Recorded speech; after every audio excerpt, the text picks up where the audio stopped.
Hello and welcome to my stables. I am the DMobo and welcome back to Echoes of the Past, another mini-sode. Last mini-sode, Kirish, Emora, Bert, and Keith couldn't really sleep, so they went out and did some training. They all come back.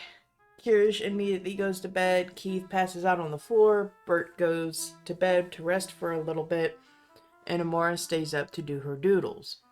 It is now about midnight, and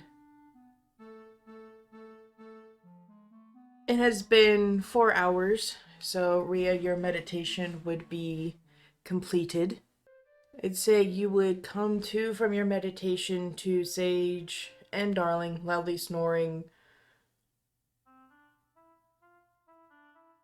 and to Sage face planted into the bed with all of her stuff on. Didn't even bother to take her coat off or her bag. Rhea's just gonna look over to that. Just kind of shake her head with a bit of a chuckle before just pulling the blankets over. It's just like try to tuck her in a bit, leave her with a kiss on the cheek, and then just exit the room.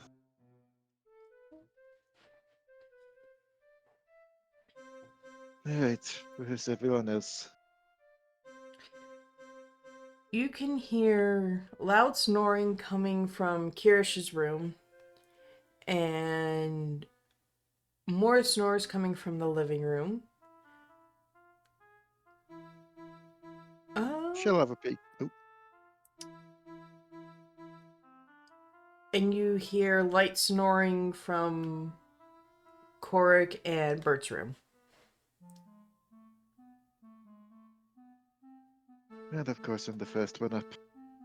It figures.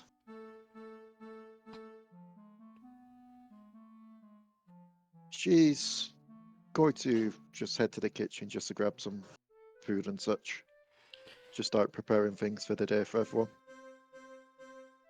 But all the while, it's most likely also a case of just trying to keep her mind preoccupied so she doesn't think about yesterday. You come into the kitchen, and the first thing you see is Amora kind of. She has one arm outstretched, and there's a book kind of in between her head and her shoulder. She's slumped over the table. She is asleep.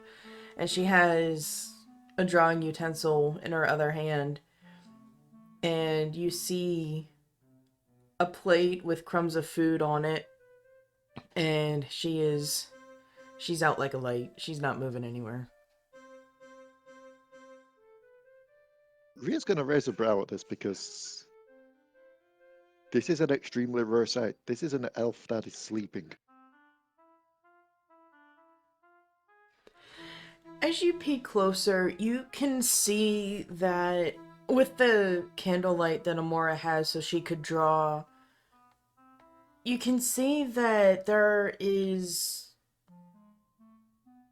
moss green sparks over primarily her joints, and it's not from the chains, but you recognize this from when you started training, when you were trying to figure out what armor fits, but chafing wounds. And the longer you look, the more that the chafing disappears. But after that, she's out. She doesn't respond to anything. Her mind's going to go back to yesterday with the Corellan incident.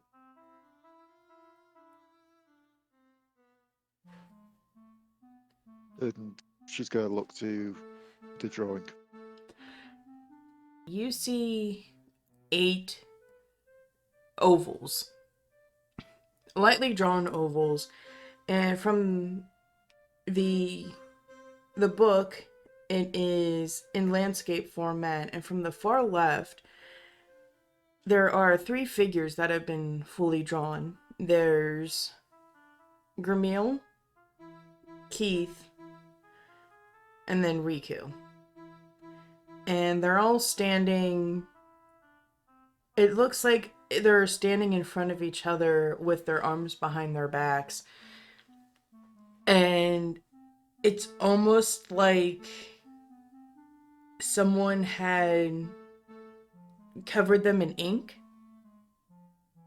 and then pushed a piece of paper on them. These miniature figures of your friends are very spot on.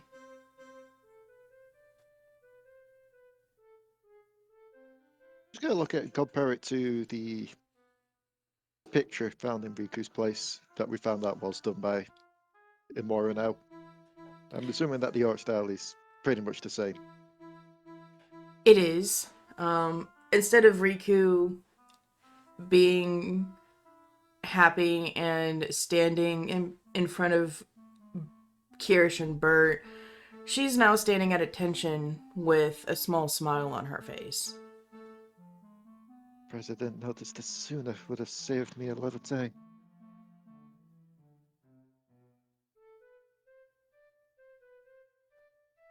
Yeah, I should probably get you somewhere a bit comfier than a table, I suppose. Especially if I'm going to be sorting things out in the kitchen. She's going to do the thing of just gently moving Emora from the table there to probably somewhere in the living room. There is no space in the living room, as Mushu and Kriki have the right side of the living room, Keith has the rest of the floor, and Riku, despite her small size, has stretched out to her fullest on the couch. We really need a bigger house. The next available room would be Eldridge's room. She'll take her to Eldridge's room then. Just lay her out there for rest. She is surprisingly very light, almost the same weight as Sage, which is not normal for Emora. Because she's been starved to death. Oh, Yeah, I was about to say, I remember literally trying to pick up Emora's shield that one time. If Emora is lighter than Emora's shield, there is something definitely up. As you pick her up, you can actually feel that even though she doesn't look as sickly, you can feel the loss of muscle mass. And when you set her down, she just kind of she's still out. And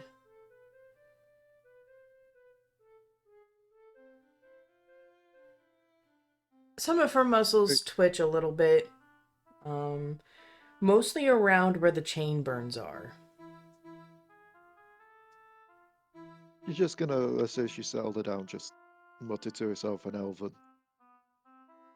Just a bit of hatred in her words.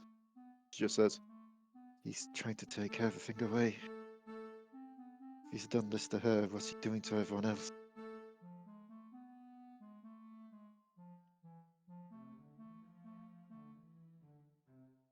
And yet again, just the flash, like a memory of yesterday's events.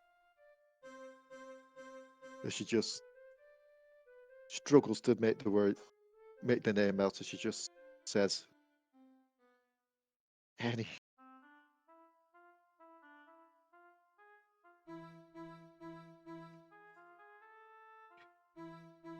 You hear a small little squeaking noise from under the bed. What the hell? Why were you sleeping under the bed and not on top of the bed? Because it's nice and dark under the bed and the bed muffles all the sound. But it's hard to do that when there's someone fucking on top of it. Bert and Korric, you are just about to fully get into sleep for the rest of the night, and you just hear Mr. Flibble ranting and yelling about something.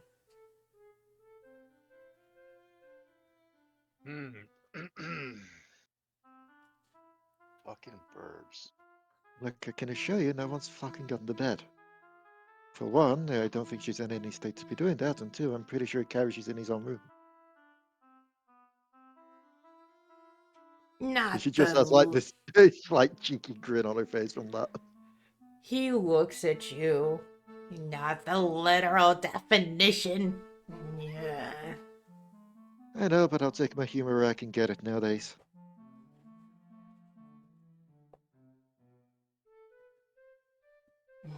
Fair enough. Hmm. Is everyone else still awake? Yeah, from what I've seen, everyone's actually everyone's asleep. It's only me that's awake. Well, and you now. He looks up. Yeah, I found it out that an elf can sleep as well, but I'm assuming it's something to do with Corellin. Yeah, it could be that she's super fucked up. That too.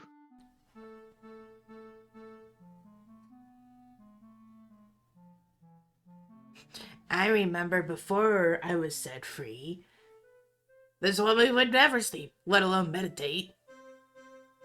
I think the longest she went was 3 or 4 days without doing so. Yeah, that's not healthy even before all this. We still need the time to meditate just to reset our minds, but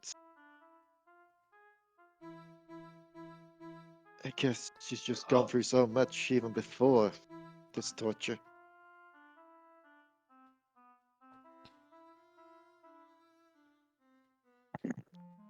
Have I had sufficient time to rest? You would have about 2 hours sleep. That's it? Yeah. Oh no, I'm gonna continue to sleep. I need rest. I I got my fucking ass handed to me not too long ago. I need to sleep. If that fucking penguin doesn't shut up, I'm gonna have roast penguin and then I'm gonna go back to sleep. Mr. Flibble starts to waddle out of the room. Oh, an open door! Where are you going? And you see him going down to Korric's room. And you see him do a little whittle waddle. You may want to think twice about that. He turns around. I had practically disemboweled somebody. I'm pretty sure I can handle whatever is in this room. It's Carrick's room. Believe it or not, fornication is natural. Again, it wouldn't be the worst I've seen. But given that you've been seeing mainly stuff through my own eyes for the most part, that leads me to some worrying thoughts, because I don't have memories of that. He Did I just block something out? he just he blinks. Nope. And he does a quick 180 and goes into the room. Korric, you wake up to Solus start to growl. All right. And through the dim light, you're able to see a tiny little silhouette of a penguin. Rhea's just gonna pinch the bridge of her nose as she just follows. Not the start of the day I was hoping for. Mm. Mr. Fibble continues to go into the room, and this growl of Solus grows louder. Oh, shut the hell up, dog. You know who it is. It's fine. Airball. I'd just give Solus a pat. Solus relaxes and stops growling, but gives a very indignant huff and a half orc. See, it's fine. You're fine, silly dog. Yes, but they're trying to sleep in there. They need more rest than we do.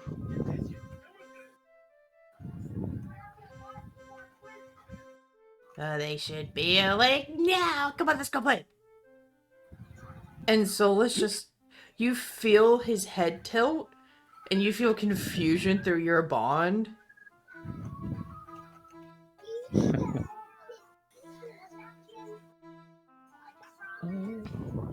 I'll probably wake up, I guess. Fully,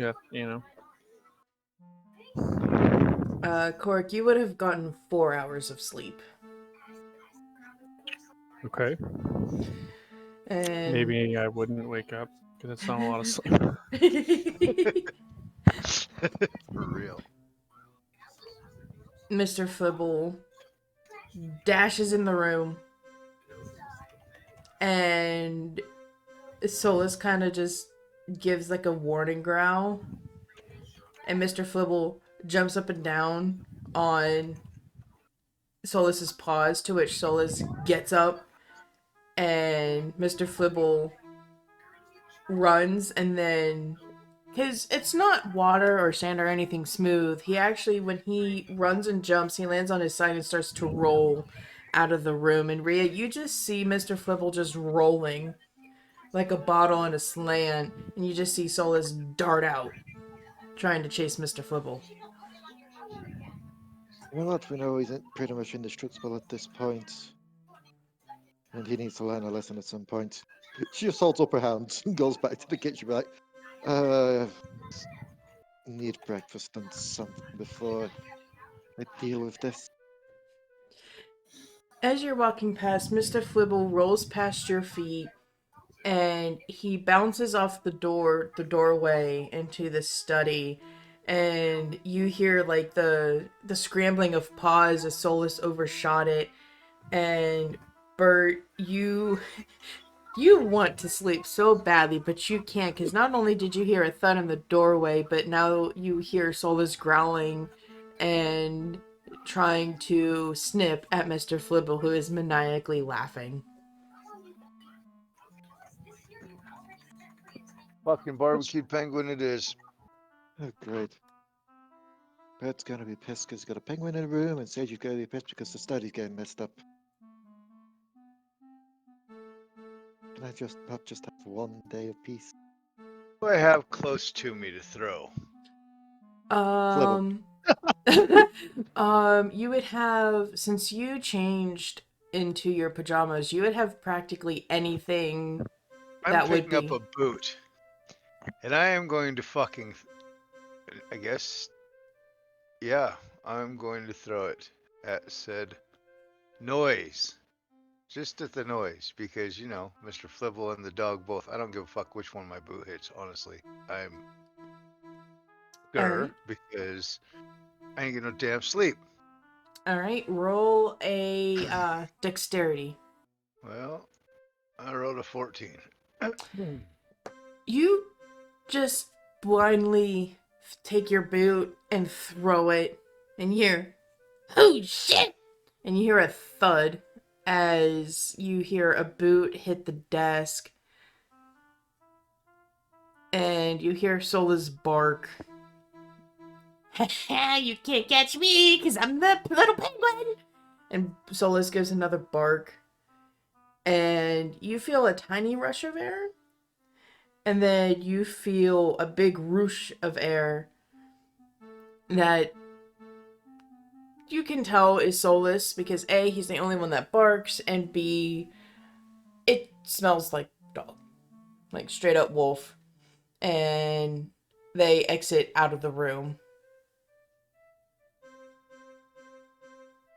Oh, fuck, I'm awake now.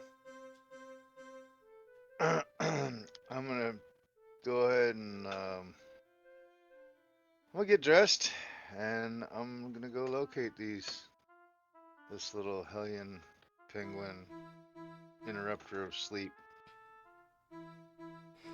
Rhea, Or at you're least go out in the hallway. in the middle of making food, and you hear from behind you Mr. Flibble tippy-tapping, running away, and Solus trying to run full speed, but the fact of the floors does not allow him. You hear a bunch of skittering. Bert, you come out to Mr. Flibble running around the living room, and makes the mistake of jumping on Cricky, and Solus just angrily barks, and Mushu's like, "Oh, come the fuck on, man. We're trying to fucking sleep." And Korric, you come out just in time to see Mushu just pick Mr. Flibble up by the foot and just fling him out of the living room. Cricky goes back to sleep, and Mushu's like, "Fuck this shit, man." And you see ice blue magic form at the bottom of the floor, and you just see a stone wall just slowly start to rise and block off the living room. That's no fun.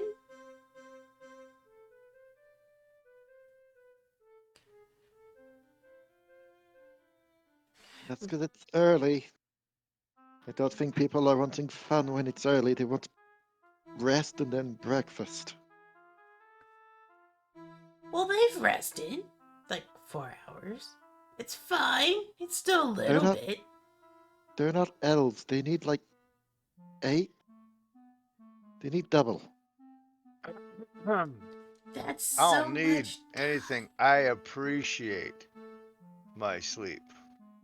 But let me tell you, you little sawed-off penguin, you have kept me from my sleep, which has made me more than a little bit annoyed. So now, I'm going to eat and drink in peace while you shut the fuck up. Understood? He slowly turns to you and he gives you the sweetest smile. Oh, I'll fucking slap that smile right off that penguin's face. How you smile, motherfucker, with a beak. Fuck you. He gives you the sweetest smile and he starts toddling towards you, and then he runs and then he penguin slides underneath your feet. Do you look to see where he goes? Or do you just say fuck it? How far away from me does he start his slide? I'd say about 2 feet. That's plenty of time. You know how you kick a soccer ball? Yeah. Not with the toe of your foot, Yeah, but but with the the side of side. your foot? Yeah. Yeah. Yeah. So he's gonna go to slide underneath me, and I'm just gonna fucking sweep my foot out like that to kick him. Do a reflex save. Reflex save? Oh. Uh-oh. The motherfucker gonna try and trip me? Reflex.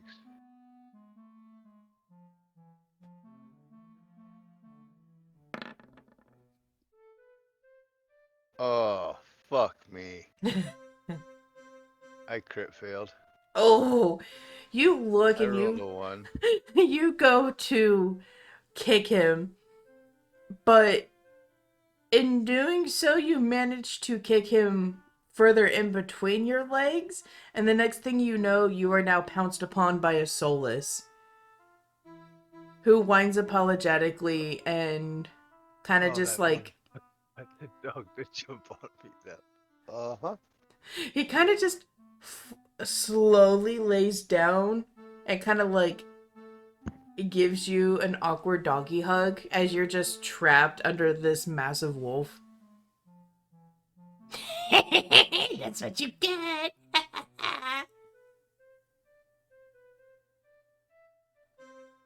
I'm not responsible for what happens to you if you keep on doing this. Alright. So Solus is on top of me right now? Yeah. Okay, I am going to reach up and gently grab the dog and roll out from underneath him, putting him on the floor next to me, on my left. And then I'm going to stand up. I'm going to walk over to a table and I'm going to sit down. And I'm going to pull out a bottle. I'm going to drink. Because this fuckery has got me irritated. Solus complies and just kind of lays there looking at Korric like, I didn't mean it. It was the penguin.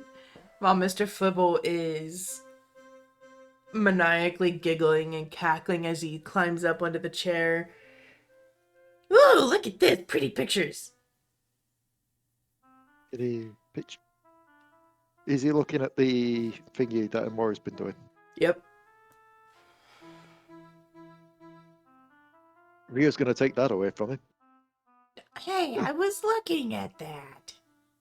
I know, but I also know. Look, it's been a trying time for us all. Emora especially, given what happened to her yesterday. I don't want this being messed up for her. For as far as I know, this could be some kind of... could be therapeutic for her. Fine.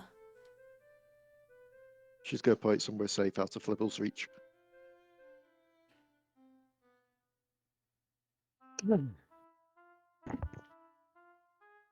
He just flops on the table and just kind of sits there. Bert, you sit at the table and he looks at you. Sees you drink. Ooh, what's that?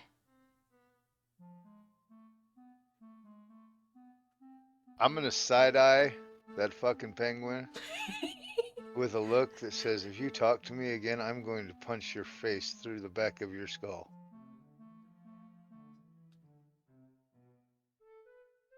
Rhea, Yeah, will you come sit with me, please? give me a second. I'm just preparing up some food. Hmm. What do you got back there to drink? Got coffee? I'd assume that I put some of that Hot on for mead? peeps. For who? For people. Oh, yeah. Okay.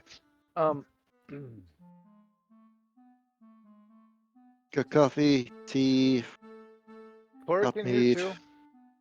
What's that? Is Oh. Korric in the kitchen? Yeah, he's just been standing in the hallway just watching the chaos unfold. Hey, Korric, why don't you come get some breakfast? I guess. Jeez, I don't let us promise. twist your arm or nothing. Hot damn. Somebody won't let us sleep. Well, that's why I'm offering you a way if you would like to feel better. Come sit, eat, drink with me, and we can discuss our upcoming plans. I don't want to say plans. Plans never go as what they're supposed to.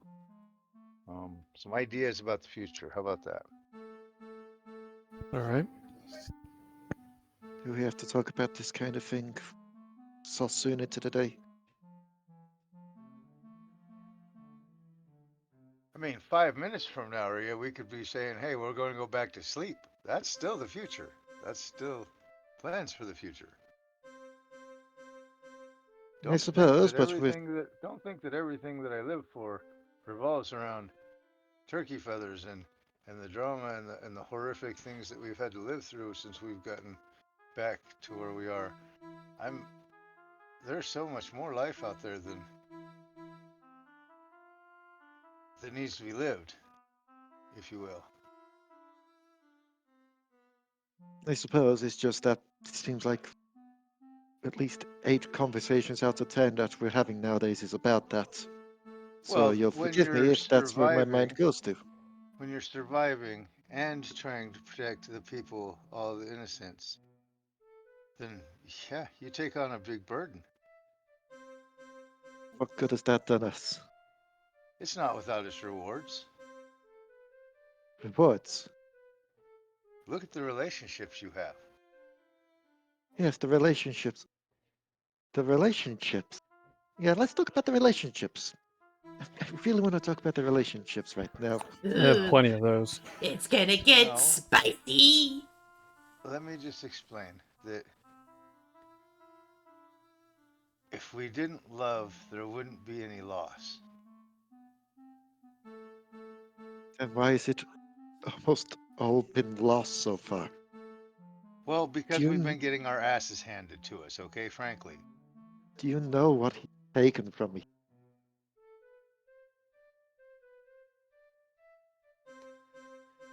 I believe I know what has been taken from us all. And it's something that we have to take back. But that's not what I was wanting to talk about anyway. Come sit down and have a drink with me. Rhea seems a bit more on edge now, as she just pulls the chair away and just sits down on it. Bring us some glasses, please. They're already on the table. Oh, okay, never mind. I am going to open a bottle and I'm going to pour 3 shots for Korric, 3 shots for myself, and 3 shots for Rhea. Is it the special bottle? Oh, it is. Oh, it is. Okay. Specifically why I said the 3 shots each. However, before we drink, Rhea, I have a favor to ask of you. Go on. I want you to train me to be a barbarian. Was not expecting that. She's just gonna raise a brow. That makes 2 of us. What brought this on all of a sudden?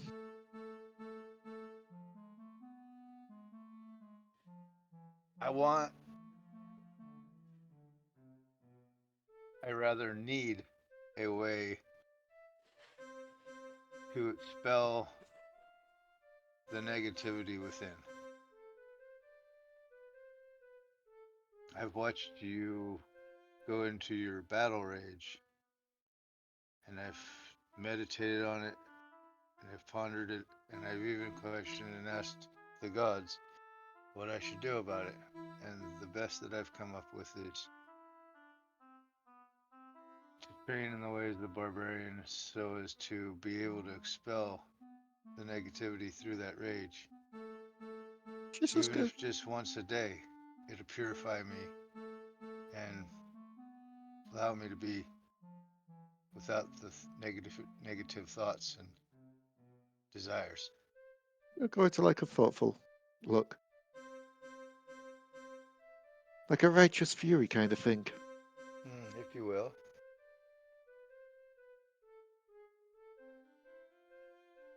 Suppose I could try and help with that. I've not really trained anyone before. It all really just comes naturally to me, but I can do my best. Korric, I need you Yeah. to come and train with us. So you want me to take barbarian as well? No, no, no. I just want you to try and kick my ass while Rhea teaches me how to kick yours through being a barbarian. I don't know. How many times have I saved people and they only thinks I'm a degenerate? No, no, no. You're not a degenerate at all. In fact, you'd be helping to hone my skills and train me, which is something that I could really, really use right now. And in exchange, I'm going to share my very special dwarven rum with you. So Is there cheers, any drink up. check? Is there any check I can do on this rum? Yeah, you can check it into the back of your throat and shut the fuck up. Are you just looking at, like, what are you doing with the Do you rum? think I'd try and poison you? Fuck. You It's guys less a really case of think thinking that you were going to lot? try and poison me, and more a case of the only time when we've had you and the word rum come into the mix, it's been when your bottle's Oh, been did I too say close to rum? I brow. meant dwarven ale. Sorry. I misspoke. Dwarven ale. Yeah. Ah, That's okay. what this is. That makes more sense. Bert, roll a bluff check. Rhea, roll a sense motive. I rolled a 3 on the dice, so with the +2, that's a 5. Cool. Well, I rolled a fucking 3 on the dice and I got a 3. Oh my Well, no, it's true. 'Cause I don't have any charisma. God. I just Oh, fucking see right through my bullshit. She's just gonna raise a slight brow. If you're looking at me like that, I'm gonna totally backpedal and be like, man, I don't know what I'm thinking. I must not have gotten any sleep. Damn that fibble. You know what? Yeah, it's dwarven ale, but it doesn't act like normal. Or I mean, not ale, but rum. But it doesn't act like rum when I get the explosives. You know the problem. I mean, The bum rum. if It's it's not that kind of dwarven, rum. if it's dwarven rum, I suppose it would be more tailored to your biology. Yes, absolutely. Besides, with everything I've been through over the past couple of days, I could probably do with a drink. Indeed, and this is the best drink. It's dwarven. And I raise my cup and say cheers to new trainings and new beginnings. Suppose it's always time somewhere in the world. And with that, I bottoms up my cup. okay. Rhea will do slow as well. Done. Rhea, make a fortitude save. 25. This goes down smooth. And it just tastes like spiced water. It doesn't burn when you first take a drink, it doesn't burn going down, and it doesn't burn as an aftertaste. This is some really good shit. And being an elf, you're not used to this type of alcohol, and it's honestly better than the elven made alcohols that you've partaken in. In fact, this is the best alcohol that you have partaken in. I need you. Okay, so I mean, it is going to be one of the best alcohol she's probably partaken in this year.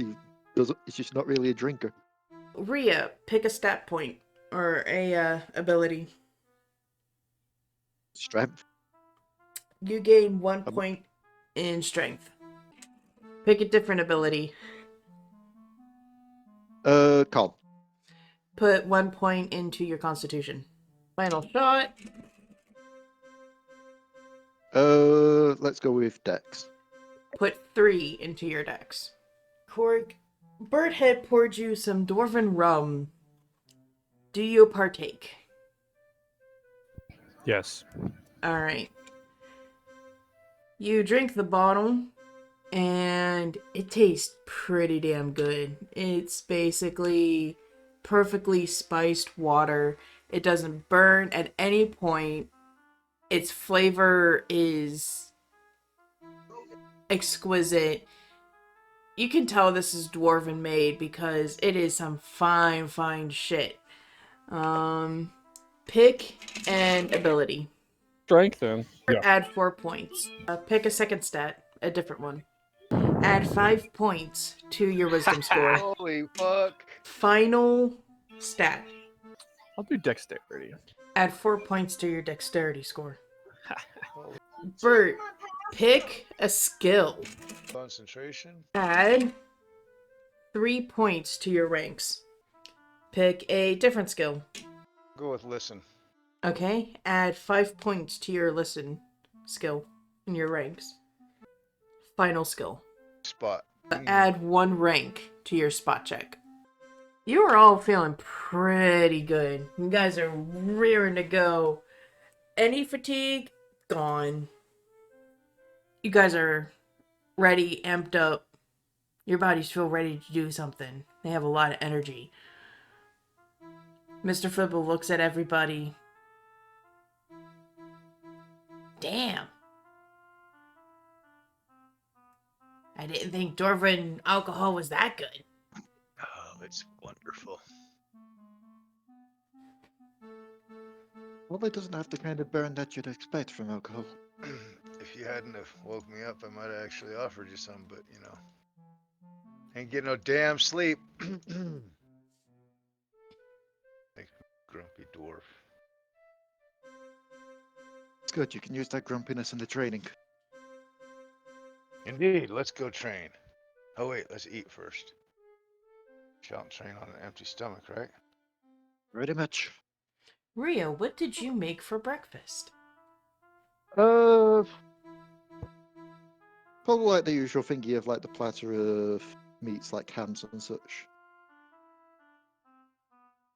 Basically stuff to help with protein and gains.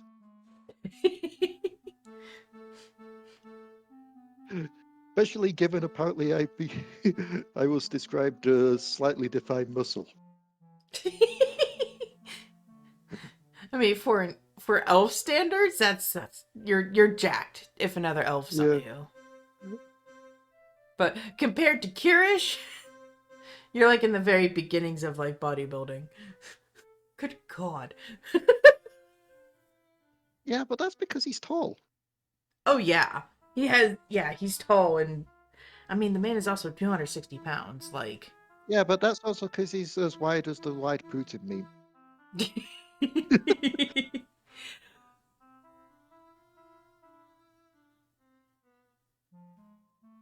Mr. Flibble looks around. Hey, where'd you put that book? Which book? The book that Emora was drawing in. There was like little smudges on the edge of the paper, like it was turned.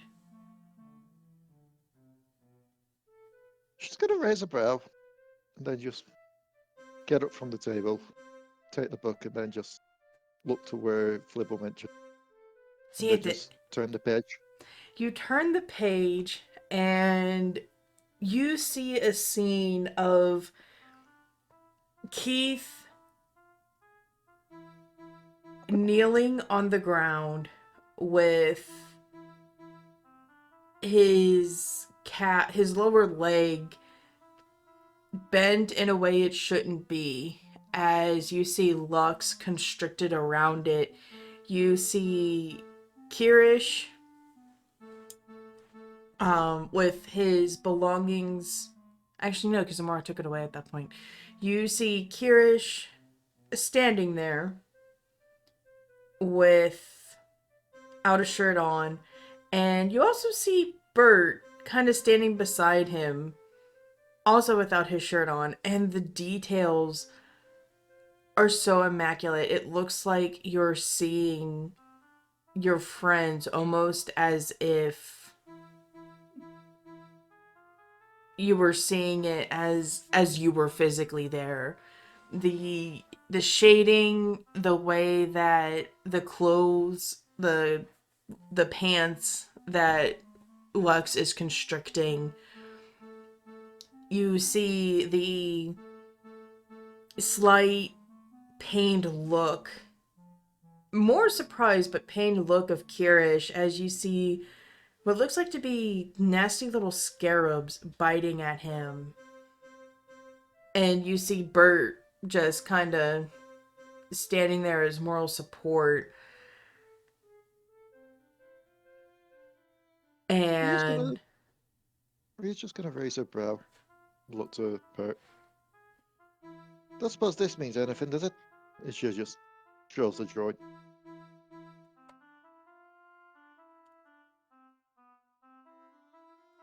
Bert, this is the exact scene that you have seen a few hours prior. Oh, you mean that's the last time I slept. So And she did draw you correctly. Almost to a T. yeah, so last night we went out for a little late night training session, and Kyrus and I got to get out a bunch of anger and frustrations in a non-lethal way. You know, it's pretty eventful, and that's pretty much the picture that you see there. This explains why you don't seem to have had much rest then. She'll put the book back away.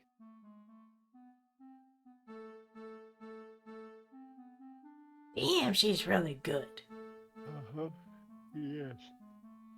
Yet again, as I was saying, I'm surprised I didn't notice sooner that she was the one who did the picture of us all back then. Oh, the one, yeah, Eriku's house. Yeah.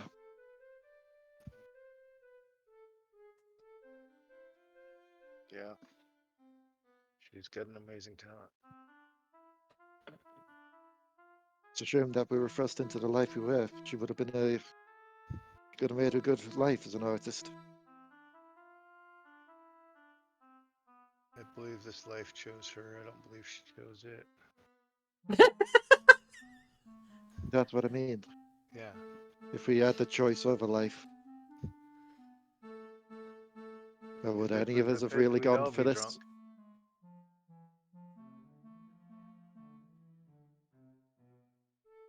So, did you cook just enough for you, or did you cook for everyone? For everyone. I always make Okay, sure to well try then and I'm cook gonna breakfast mount for my everyone. plate, because there's one thing that helps me get through being tired. It's being full. Gives me energy. Gives So me I'm just something to gonna. do while I wait for everyone else to wake up. Get breakfast set up for them all. Yeah.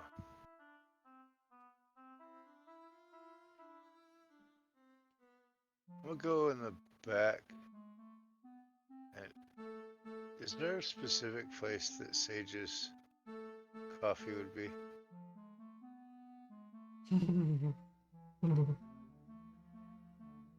That means she normally likes to pour it herself, Indeed, from but what I've seen. it's okay.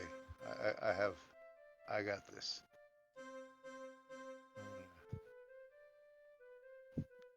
She's just going to raise a slight brow. I'm gonna have Emora bring her some after she gets her rest. So that when she wakes up, she's in a particularly good mood.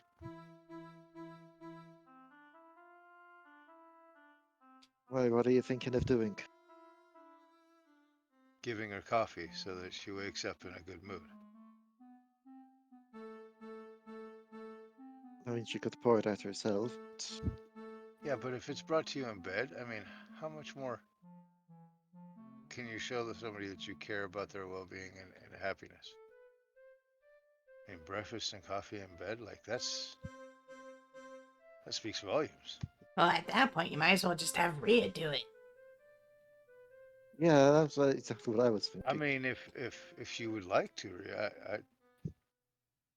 I'll prepare the coffee and we can put a plate of breakfast together and you could bring it to her in bed.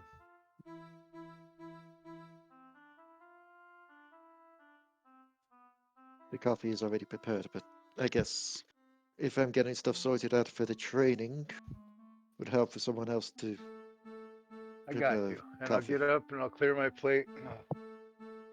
I'll go back there and get a tankard so that I can pour 3 shots and coffee on top of it, and then bring it out, plate of food. Yeah, get While it he's all doing ready that, for her. she's going to look to Flibble. So, what's your thoughts on this situation? What about the coffee thing? No, any.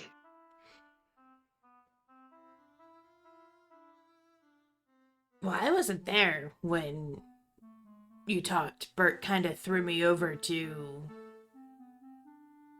Isana, Cleo, and Fireman. Oh, right. But you still get the gist that he's on his side now. Oh, wait, for, like, willingly?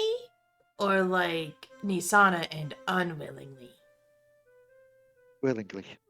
Okay, yep, nope, she dies.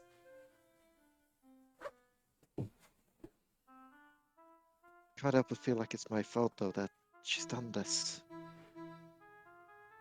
He looks at you, smacks you with the flat side of his slipper on your wrist. It's not your fault. She's only done this because I wasn't the one to tell her about me and Sage.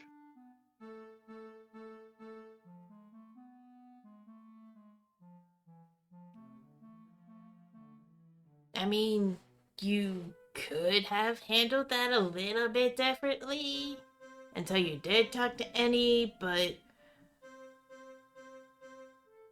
It's a catch-22.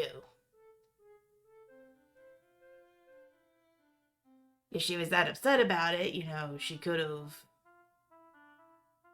tried to write you a letter or something, or try to find you. Like she saw the vision of when we were back at the torture hut. It's not even like she had the full context, and yet she still did what she did. Even with the full context, I can see it from her stance. You did initiate. There could have been a different way you did that. Not really. I'm pretty sure her headbutt wouldn't have worked. I mean, it's also Sage. She does not deal with pain well.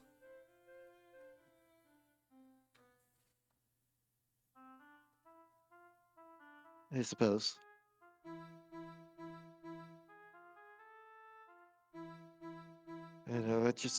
My mind's set on two different sides at the moment. One side, my mind's saying it's my fault. The other side saying this was just inevitable. Even if I did choose Annie and stayed with her, at some point something would have happened and she would have flipped.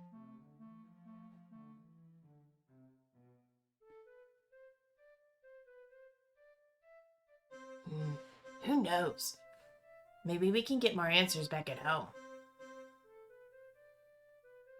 That's the other part of this.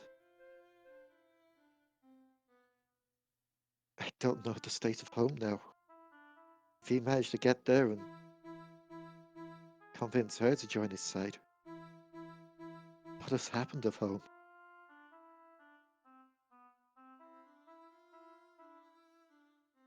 We'll just have to find out. Or you could try and write a letter and see if they get it. Letters can be disrupted. Anything can be disrupted like that. Found that out by the fact that I sent Pete's body to be buried at Ilya, and apparently he got to it before it got to Ilya, or maybe it reached Ilya and he still got it. I'm gonna bring it up with the others when everyone's awake. See if the next points of call will be better being Ilya at this point. He puts a flipper to his chin. Well, at that point, might as well just stop at Theme for rest, since it is the halfway point. Check on there as well while we're at it. Make sure everything's fine. Mm-hmm.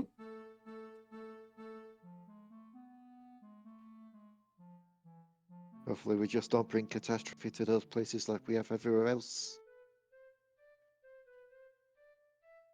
It's not like we bring catastrophe, it's just it exacerbates, because it's already happened.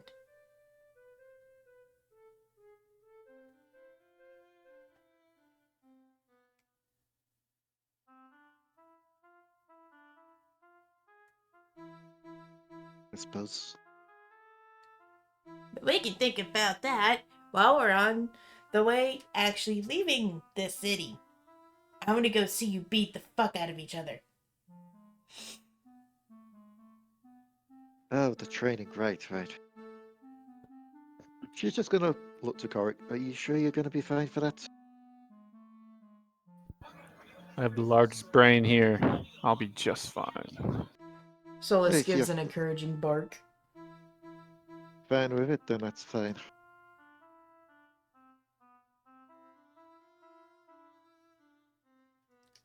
With that, Bert comes back in after getting the coffee and the food together and brings it into Rhea and says, "Okay, you want to go wake up Sage? Oh, she's Give probably her gonna this be stuff." asleep.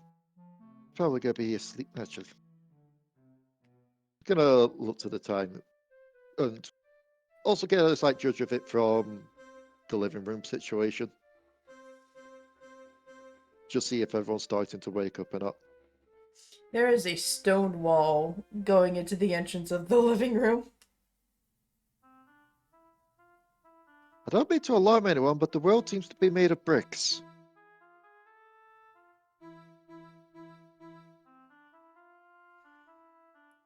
Yeah, I think someone put that there after I may or may not have jumped on the White Wolf.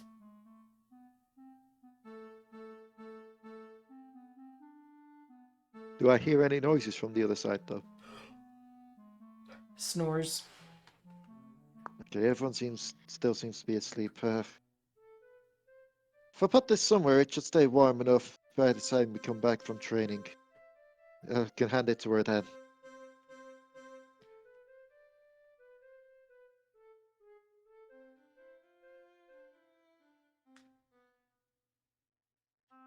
Okay, let's go. Let's go. And he's gonna jump off the table. You all head out of the house and you make your way out to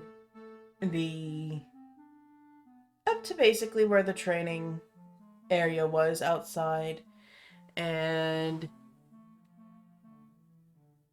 Rhea, you can see the sand has been greatly disturbed with feet and whatnot. It is no longer an even pathway. And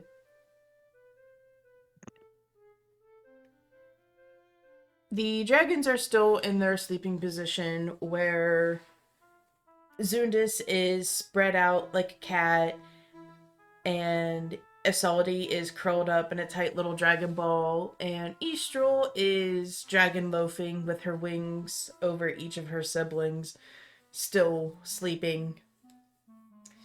And the cool desert air nips at your cheeks as you walk out of the barrier.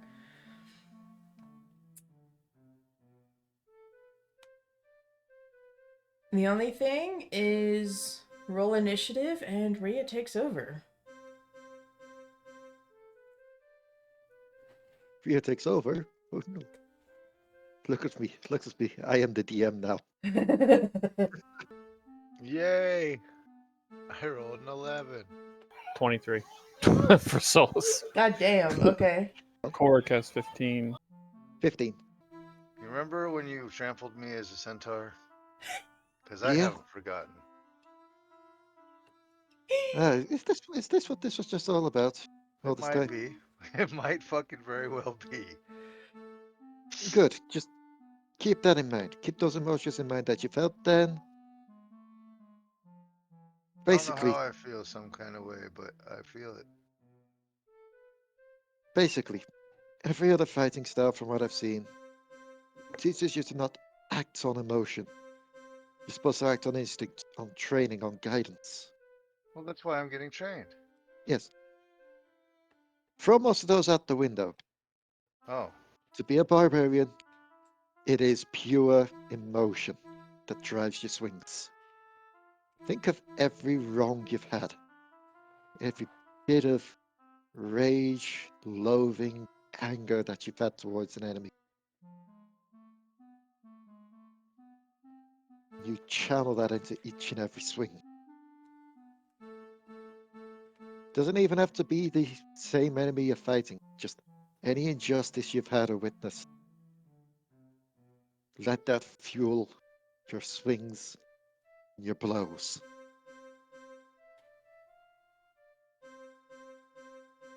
Let the rage guide you. Yes, let the hate flow through you. Feel the power of the barbarian. All right, Darth Plagueis the Wise. Darth Linguist the Wise. oh my god. Do it. So I'm supposed to get mad, you say? Absolutely. Solus starts the spar. What would you have him do, Korric? We're going to do trip. Ooh. Trip the opponent. Rhea. 21. 24. Oh. So Solus is a bit too eager. He goes to trip Rhea, but he gets in between her legs but doesn't have the force to actually knock her over. He gets in between Rhea's legs and he tries to push her back leg so she falls, but he didn't have the right angle, so he awkwardly crouches down and goes through her legs while trying to trip her. And Bert, you see this almost comedic attempt at a trip, and you see Korric and Rhea basically back to back. It is Korric's turn. I'm gonna do a backswing with my shield. 13. That wasn't great. It does not hit me. Alright. Korric, you take a wild guess and you swing your shield arm back, but all you feel is air behind you. After that is Rhea's turn.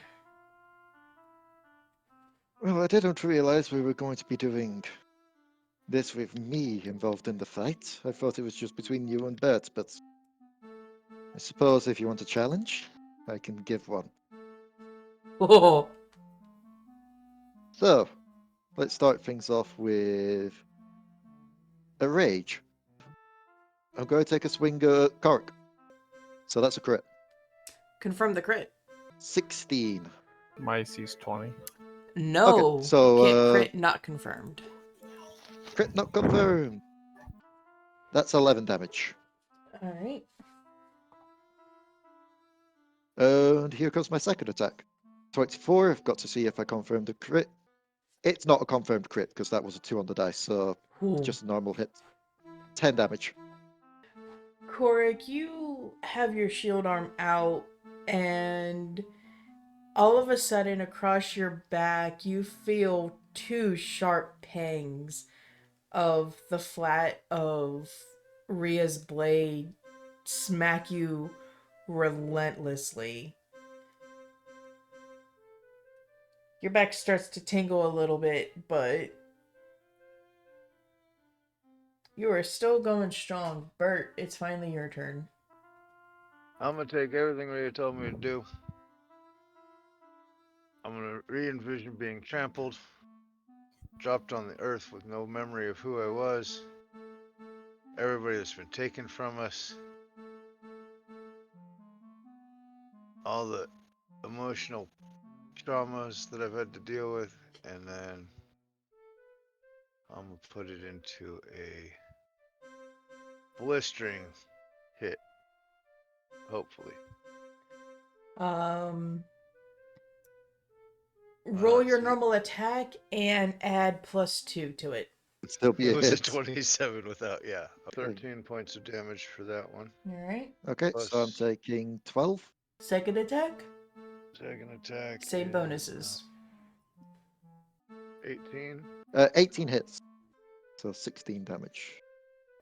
What does Solus got for us? Trip Bert this time. 19. Does that hit your touch? That hits my regular. Yeah, it hits my touch. Alright. That's So- the perfect 12. time for the Roblox oof sound to play in the Yeah. background. Alright. So, Bert, roll a strength or dex mod, whichever is higher. And Korric, Solus needs to roll a strength mod. 19. I rolled a 15. Alright. Bert, as Rhea, you feel a little bit of dull bits of pain as you suddenly feel two smacks upon your back from Bert's hammer. And you also hear a thud as Solus quickly turns around and scoots in between, scoots by Bert and uses his leg. And Bert, as you swing and hit Rhea the second time, the ground meets your face as you fall flat upon it, as you hear almost like a snickering bark coming from Solus. Oh. So Bert is now prone. Rhea, roll for attack of So- opportunity. 27. Rolling to see if it confirms.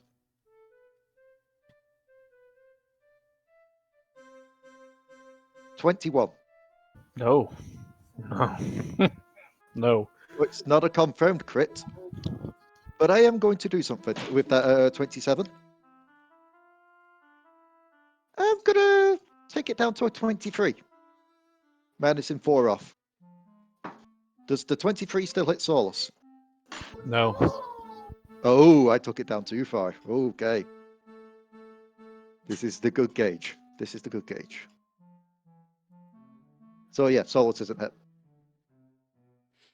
Rhea, you see Solus taken off and you try to smack him in the ass with your blade, but Solus brings his tail down and you just hit it. Your blade swooshes down on air.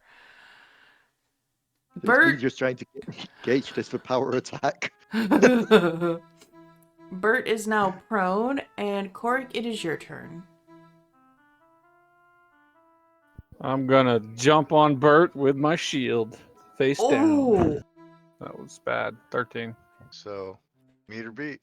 5. Bert, you have not just met the ground with your face, but you also feel a stinging sensation as you feel an ovalish pressure in the middle of your back. And Rhea, you just see Korric atop his shield, standing on top of Bert. As it is your turn. Alright. Part of the rage as well is knowing how to take a blow when you can dish out a blow. Let's see if you can take this. That's a 30. Let's confirm the crit. 22. I think that confirms the crit. Fuck. Christ. But that 30. So I'm a minus 12 off that to take it to an 18. I believe that's Well, still 13 hit. hit, so I'm pretty sure Yep. Yep. 18 hits. So I don't want to talk about it. 43 damage on the first hit. 41 on the second. Bert, roll Yeah. a fortitude save. Fuck. Fuck. You knocked me out. I'm gonna be so. I don't think it's knocking you out. I think I may have knocked something out of you. Well. Oh my lord. Here we go. 21. You're prone. You're in the process of trying to figure out what your next move is, and all of a sudden you just feel the flat of Rhea's blade just smack you right dab in the middle of the back of your head. You see stars, but this pisses you off even more, and just out of sheer determination, you still stay conscious. Second attack's gonna be on Korric. Let's spread it out a bit. 18, which I believe does not hit Korric's AC. But I'm assuming 23 does hit Korric's AC? Yeah, I think so. Alright, so Okay. normal damage for Korric. 10 damage. Okay. That was shit. I rolled on the 3d6 a 2 and 2 1s. Ooh, rip. Bert, I'm gonna teach you how to be a barbarian, Bert. Does max damage to Bert and just slightly taps Korric. Thank you. Thanks so much. I'm enjoying my training so far. Please, sir, ma'am, whip me again. I don't care. Just beat me. I enjoy it. Oh, I It's feel bad. my happy time. I'm sorry. Please don't stop the beatings. My morale has not improved. Korric, you feel a little bit smug as you just see Bert get whapped upside the head, and then all of a sudden, you in turn get whapped in the chest. Oh. But, Bert, it is your turn. I am going to grapple Korric and Oh. stuff his face in the damn dirt and knee him in the top of his head all the way across the damn sand. Alright, roll a grapple check. Korric, you see Bert raise his arms to grab you. Do you give him a good smack, or do you see what happens? I'm going to bring down the butt of my spear. Bring it down on his forehead, I guess. Roll And roll an attack to see if you hit. Look, dude, 12. how can you be flanking me? Oh my god. That does not hit. Bert, as you reach up, you feel. Wait a minute, did you crit fail just now? I don't. Did Wait, you roll a 1, Korric? is that a crit fail? That looks like a Yep. crit Well, fail under it's my one first. with all my bonuses, but Oh, It's a 1. that's a You crit rolled a 1. fail. That's a crit fail, buddy. Are we Um, doing a chain attack of opportunities here? Hell, do I get to attack him again because he crit failed? so you actually get a second chance because you do have 2 attacks, Bert, but Korric, you flip up your spear and you go to smack Bert in the head, but you didn't realize that you had shifted a bit when getting hit in the chest, and you basically the butt of your spear goes in front of Bert's head. Rhea, you see this spear, and it only comes up to your it comes up to your belly button, and you notice that it's the lightning spear as there's lightning bolts burned into the wood. And Bert, you are put off by this, but go ahead for your second grapple attempt. That is a nat 20. Oh, you're grappled. Oh, Korric, you are lifted off of. You feel Bert grab you by the legs. Bert, where are you throwing Korric? I'm gonna throw him at Rhea. Do a strength check. That's Oh, a yeah. 19. Oh, yeah. Okay. You are hurting. You are pissed off. You can't learn anything while you're lying down, so you just take Korric by the legs and you yeet him at Rhea. Rhea, do a reflex. 22. You manage to you see Korric kind of like lean back a bit, and you see him start to, and you hear Bert, what do you say as you throw Korric? Here, Rhea, catch. You hear that, you instinctively shift to the side as you just see Korric fly past you. You did a lean, so you did a lean as Korric flies behind you. Korric, you weren't expecting Bert to get this strong, and you were suddenly lifted off of him.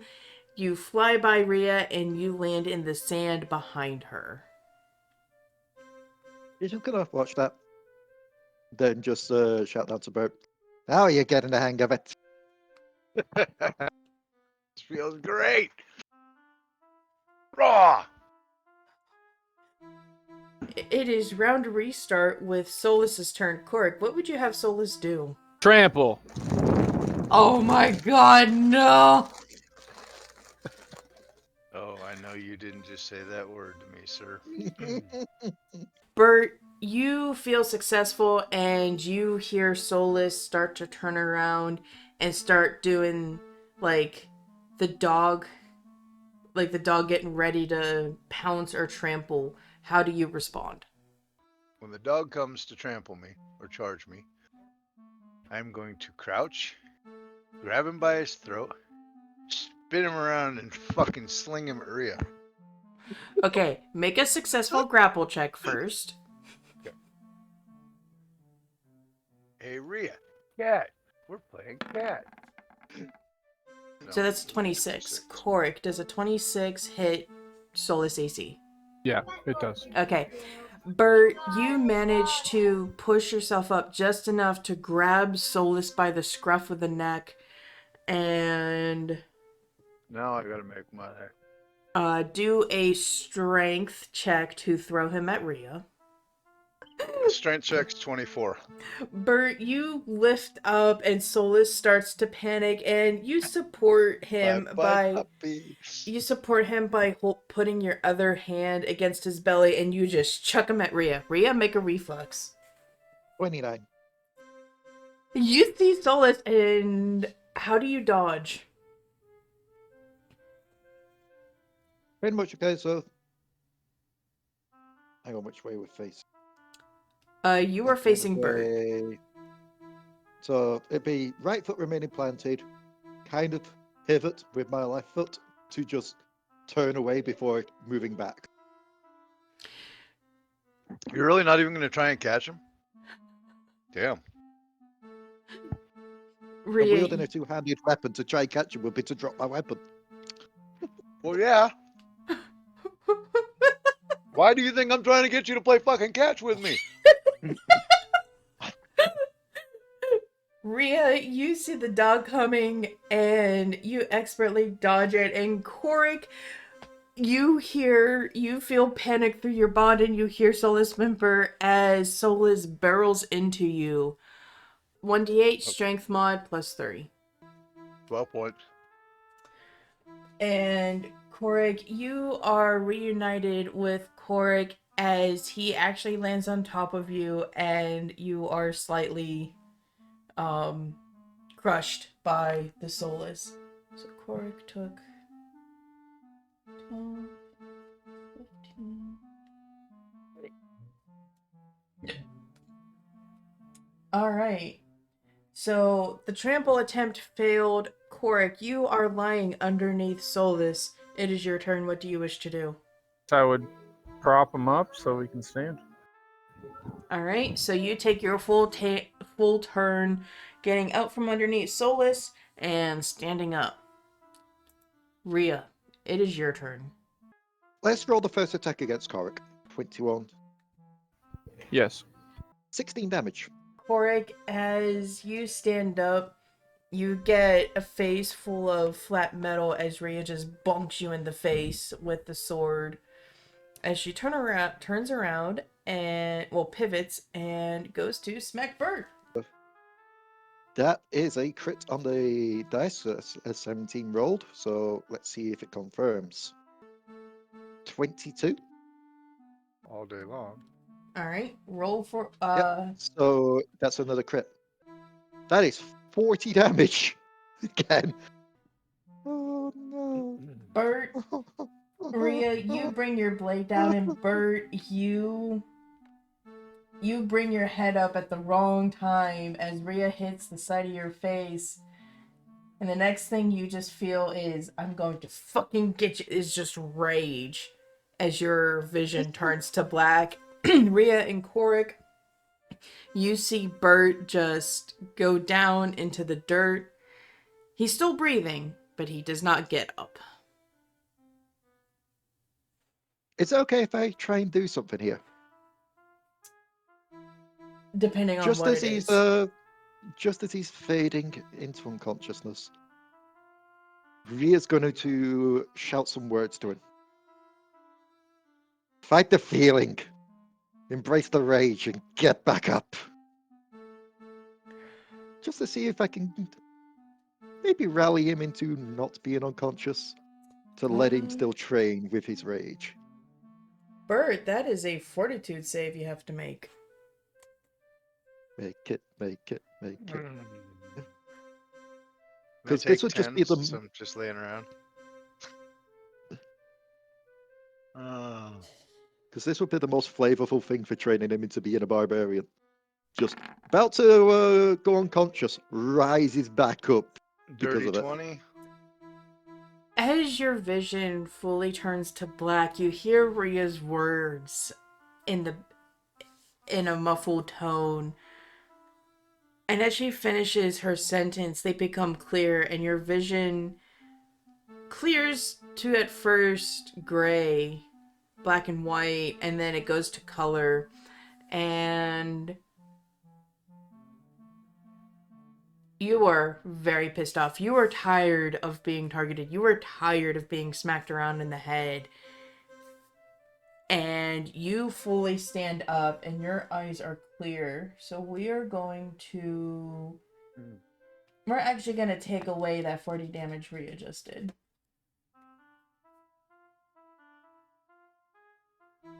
Bert, it is Good. your Now turn. hit me with everything you've got. Okay. So now comes the wrath. 5. Roll He's for 18 damage. at the moment. The 21 hits by itself Oh, before nice. the additions. Nice. Okay. Now my damage. 20 points of damage with the first hit. Second hit. Yeah, that's definitely a hit. But Korric she is and still going to absolutely complement those swings.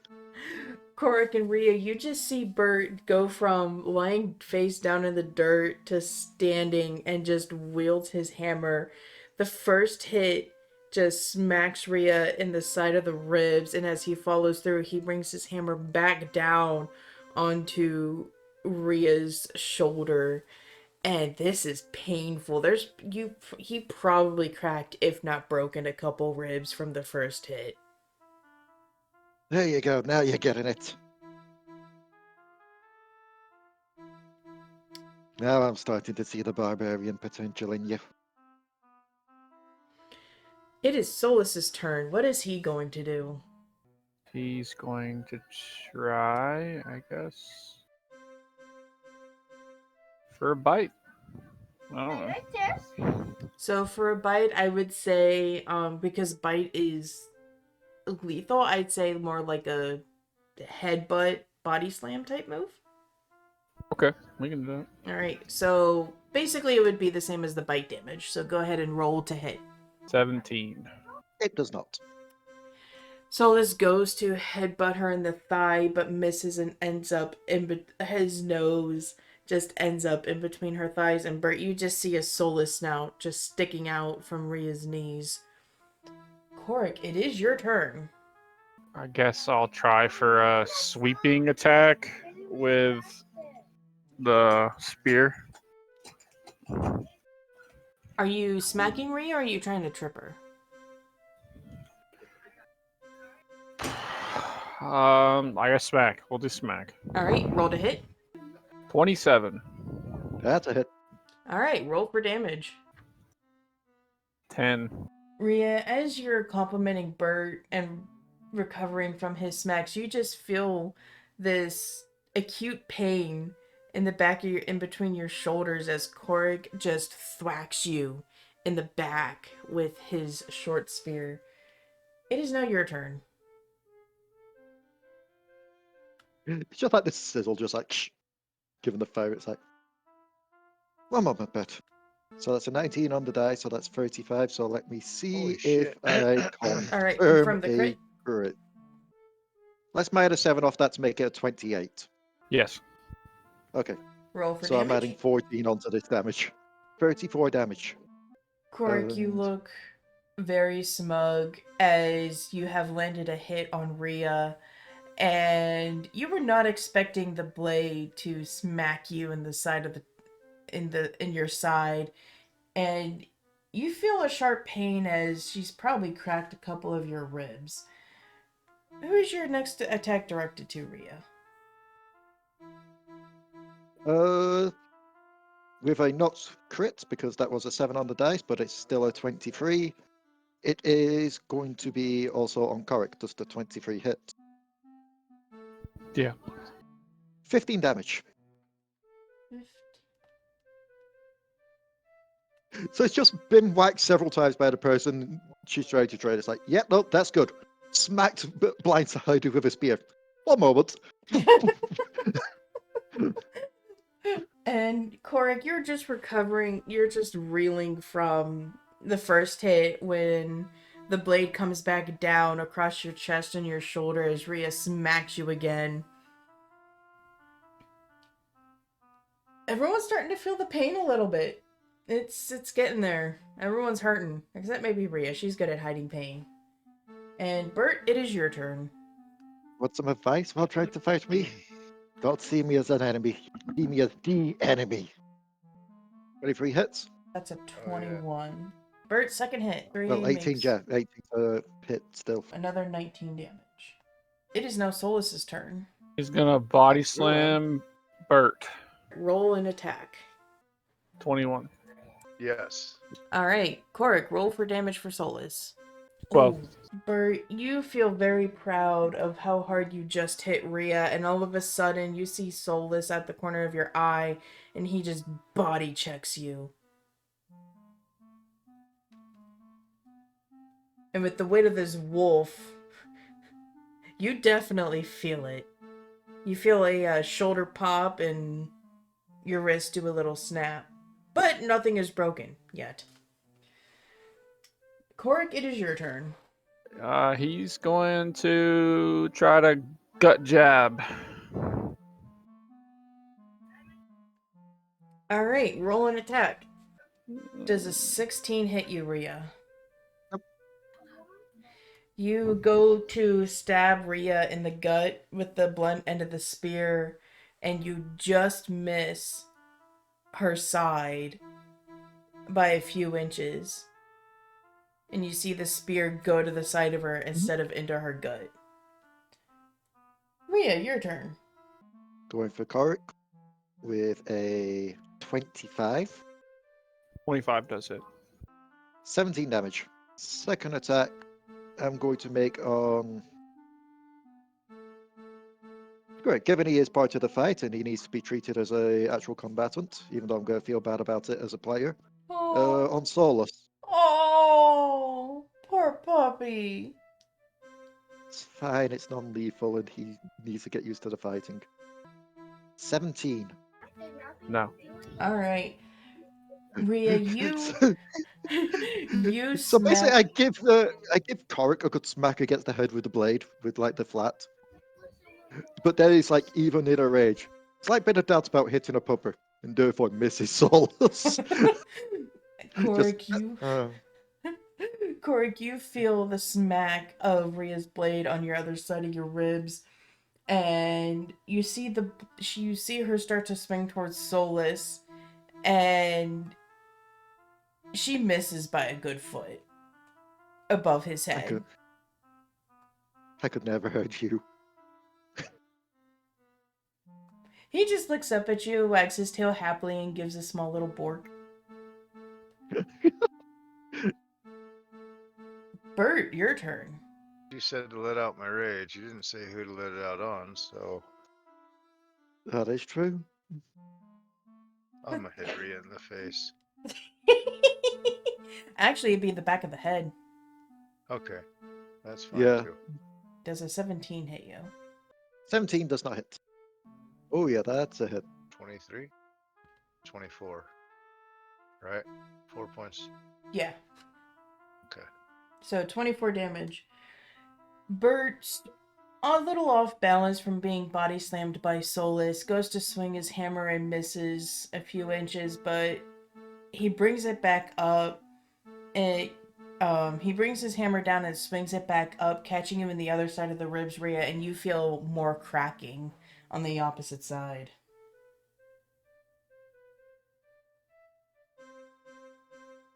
But you are still standing strong. You've taken worse beatings than this. It is Solus's turn again. Of course it is. He's going to.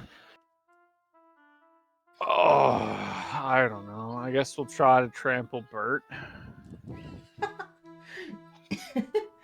Alright. Bert, as you're done swinging your sword, you see Solus start to crouch down again like he is about to run into you. You have an attack of opportunity. Do you take it? Absolutely. Does a 26 hit Solus's AC? Yes, in fact, it does. Alright, Bert, roll for damage. 19 points of non-lethal. You see Solus start to charge you, and you bring your axe just perfectly so it centers in thank the you. middle of Solus's chest, and Korric, you feel pain, and you hear a yipe as Solus gets caught in the chest and is knocked back down from his trample. Korric, it is your turn. I'll just try to poke her again. Alright, roll to attack. 26. That hits, by the way. Alright, roll for damage. Rhea, it is your turn. You look horrified that Bert actually hit the dog, and you are suddenly greeted with the butt of a spear into your armpit. Hmm. and again. First big attack on Korric. Oh.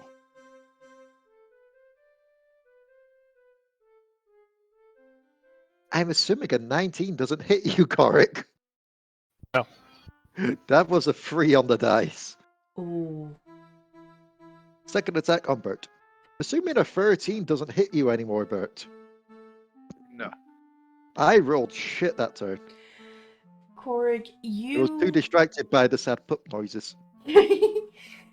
Korric, you see Rhea go to swing her blade at you, and you just look up as it goes above your head. And Bert, you see the blade start to come, and you just do a little lean back as the blade misses your face by a couple inches. It is your turn, and Rhea is facing you. Take a couple swings here, Rhea. 29 hits. Roll for damage. So 21. 22. 18 points of damage. Alright. Mhm. Rhea, as you turn away, Bert takes his chance, and you feel a crack on your hip, and you feel another one on your right leg as you just feel Bert's hammer give you a good smacking or two. It is Solus's turn. He's gonna try and just slam into Bert. Alright, roll to attack. 28 with a nat 20. Nat 20, Oh, roll to yeah. confirm the crit. That's a dirty 20. Oh, well, then, yeah, it's It 17. hits. Alright, you have confirmed the crit. Now you roll critical damage. 23. Either way, Bert, you feel very successful at smacking Rhea, but Solus came back from his trample and he doesn't just body slam you, he tackles you and lands straight on you on the ground as you just feel the weight of Solus upon your body. So yeah, that's like 20, 30. And your vision starts to go black. Rhea, from behind you, you hear Solus give a growl, and you hear a large thud from behind you.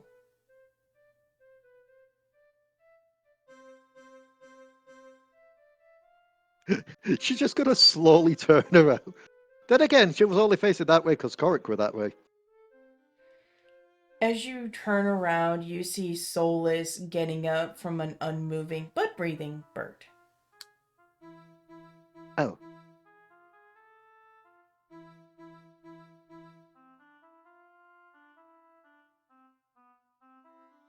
She's just gonna take a moment, take a deep breath, just let the rage die down. And then just kneel down and just give a scritch behind Solus's ear. You did good there, boy. He gives a very happy bark, and Korric, you can feel heavy satisfaction through your bond. You did great as well there, Korric. You got some really good hits in. Thank you. And I will say I will allow you to give one last, last words before you finally get the much deserved sleep that you've been wanting.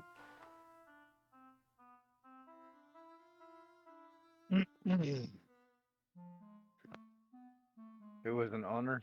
I'm proud to have got to train with the two of you. You've given me insight on how to deal with such negativities and turn them into powerful resources. I appreciate and love you guys.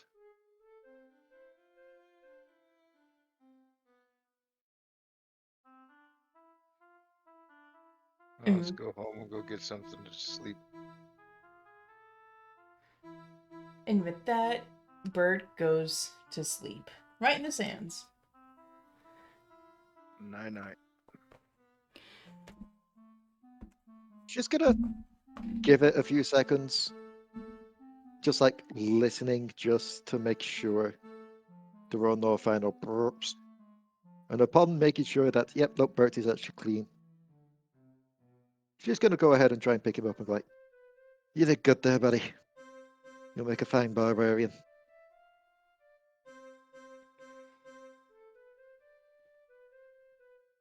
You all travel back to the house. And the streets are still quiet as everyone is still sleeping. And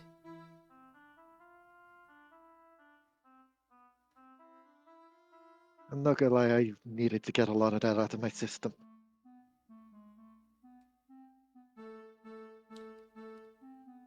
that was so much fun watching you beat the hell out of each other. That was great. Surprised you didn't take part. Eh. I'm fine. That and non-lethal's not really your style. No, not really. So, just be honest with me for a second here, if you don't mind, Korric. How close did I get? To taking me out? Probably Yeah. pretty close. You all get back into the house and you actually see the stone wall has been lowered. And Well, I got a really odd question now, Korric. How did we get past that stone wall in the first place? If that was still up, how did we exit the house? Stone shape. I don't know. We just did it half asleep, I guess.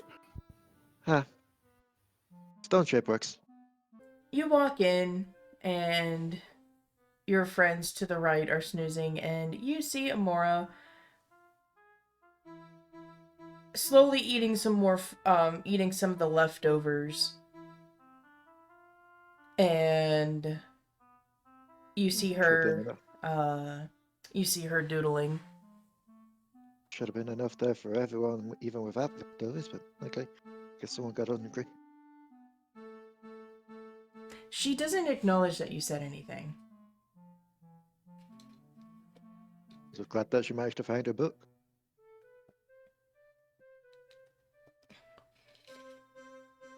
She still doesn't say anything.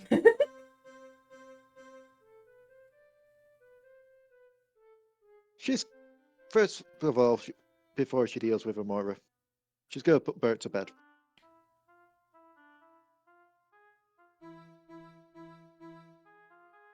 Just do the usual thing, like, open Bert's room, put Bert on bed, tuck Bert in, Bert gets no kiss.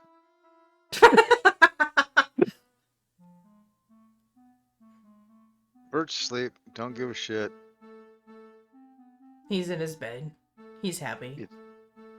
Mm-hmm. And then she'll head back to the kitchen. Well, actually, before that, before heading to the kitchen, just peek in her room. I'm assuming Sage is still asleep. Sage is loudly snoring and has now taken up the entire bed. So she's gonna let her have a lie in. She'll just head over to the kitchen. She'll head to the kitchen. How are you feeling? You see her. You see that she's working on the fourth circle, which looks to be the start of Bert. And she doesn't reply. Emora? You should give her a good poke, see what happens. I'd rather not, given the state shot that she's in at the moment, plus you never poke an artist.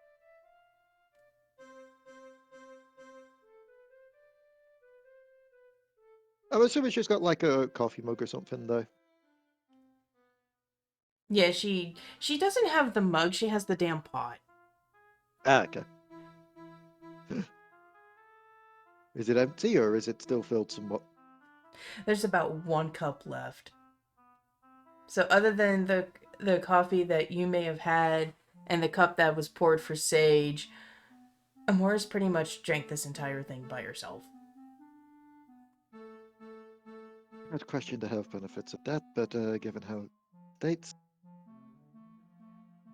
Just gonna take the thingy, pour the one cup into an actual cup, put it where the thing was, and then brew a fresh pot.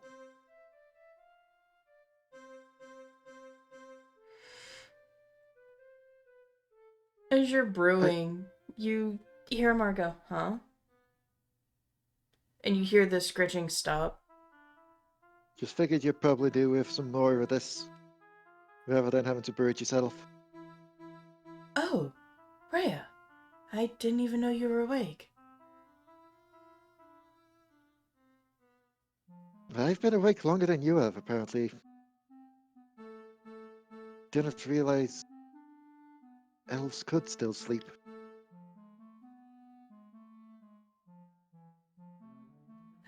I mean, it's probably catching up to me, neglecting meditating for so long, and then with all the physical problems, my body is just going complete shutdown. Yeah, I would say you really need to take the time to rest, but it's been a clusterfuck. Yeah, one could say that.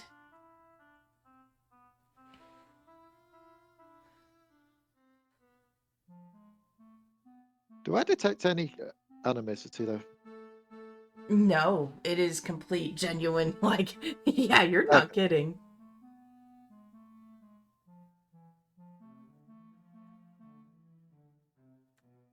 She's just gonna sigh slightly. She's brewing it.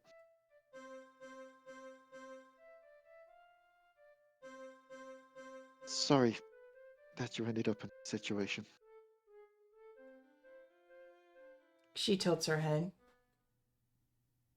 Why are you sorry about that?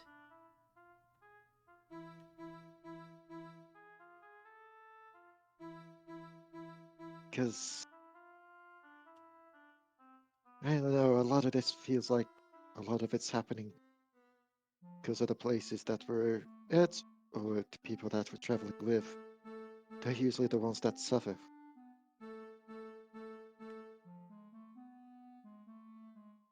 Just my mind wondering if this still would have happened to you even if you weren't with us.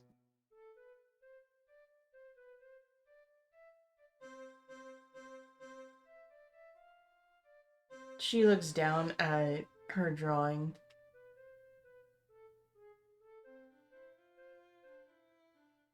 I honestly don't know where I'd be. I probably would have just stayed in Mirror. Remembering what happened to me, Rhea just kind of gets a slight shudder.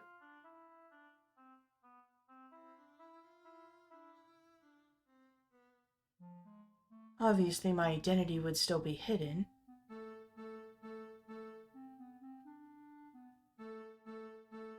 Well, What happened to me? Feels like you would have been down this road anyway. You don't seem like the kind of person who would take to your home village being burned to the ground and just move on. The difference is, you would have been doing that solo. you're not wrong. It definitely would have been me doing it. But even then, the reason that you ended up in your current situation is because it took you to try and get at us. Feels like he targeted you to get at Kyrish. Much like targeting me by getting at Annie.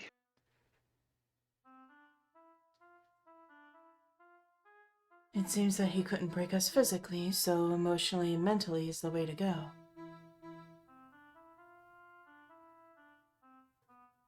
Honestly, I don't know why he... I can understand why. I've been pretty much a needle in his bed since he first destroyed Misa.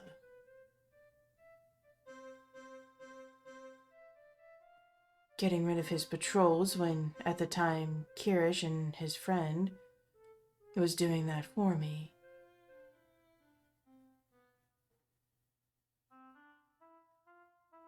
And then as time went on, I've done what I can here and there. But with Kirish, she turns to look at his door, and you see her cheeks flush a little bit.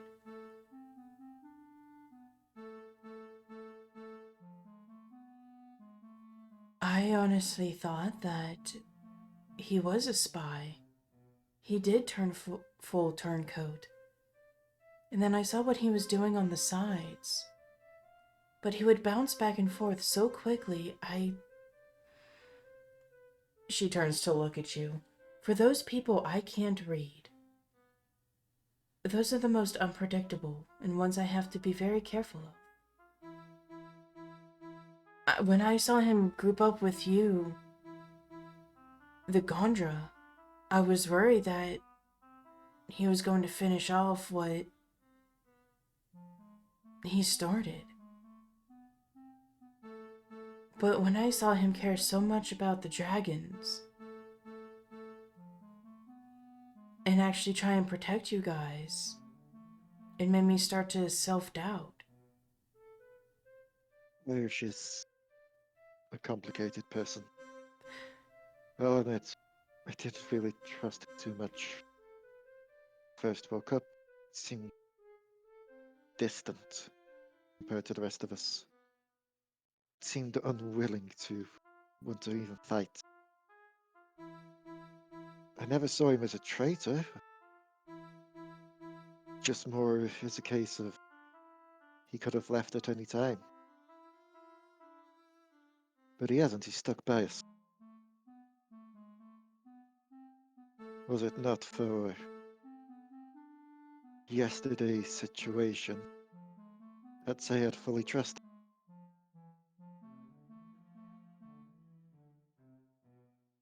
She tilts her head. A lot happened yesterday. Would you be able to pinpoint exactly what you're speaking of?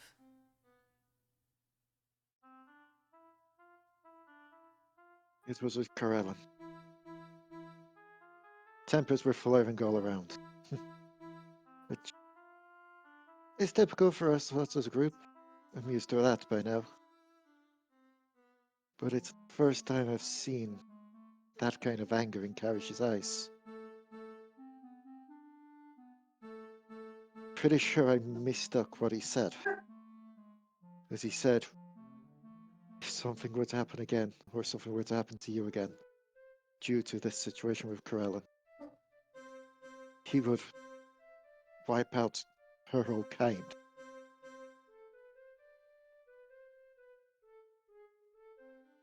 Well, after meditation and talking it through with Sage, he could have meant the gods, yes. At the time, thought he meant he would go for the elves.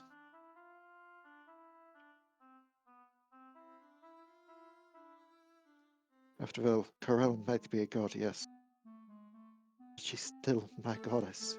She's still an elf. Emora looks highly displeased at what had happened.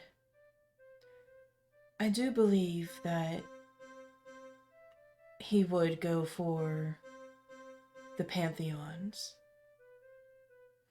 I highly doubt. I know that now. But as said, last night, tempers were just flaring all over. It was easy for me to mistake words. Really apologize to him when he wakes up. I think it's because things are still playing on my mind from the book that I read. Book? Corellin's Regrets. The history of our kind. There is surprise on her face, and almost out of character, she nearly jumps out of the chair And then there's a brief flash of anger, and it goes back to neutrality as she slowly sits down. Well, Illumians weren't mentioned in the book. It was mentioned that our ancestors, before the species split into 3 different ways, they were kept as slaves by the dwarves and the humans.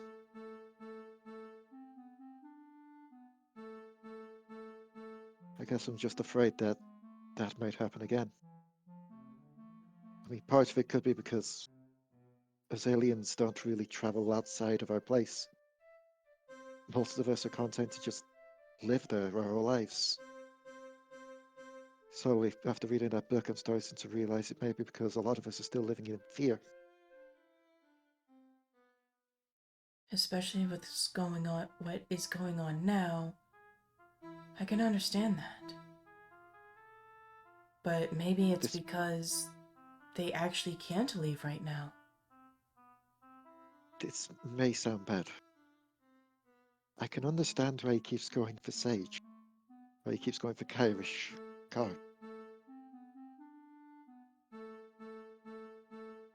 But I did nothing to him before this. I was content to just live my life there. Yet he still came to Ilia. He still took my sister. He's also taken Pete, too.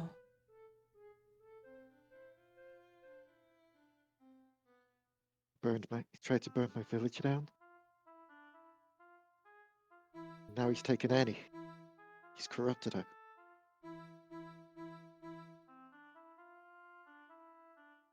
It's just not fair. None of this is fair. She sighs heavily. Oh, I know. Nothing is fair in war. In order to win, you have to play dirty. To get what you want, you have to play dirty.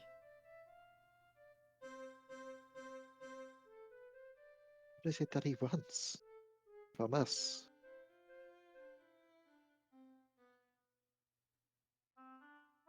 Surely he understands that if he just left Ilya alone, Ilya most likely would never have retaliated. We were so shut off from the outside world that we wouldn't have known. Well, It's something in Ilya he wants. That's the only thing that I keep coming back to. there might be something hidden in Ilya, maybe. Maybe there's...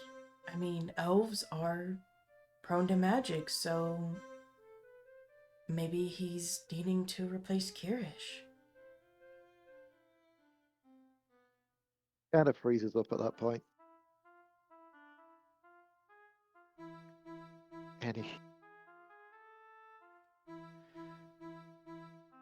Annie's the replacement.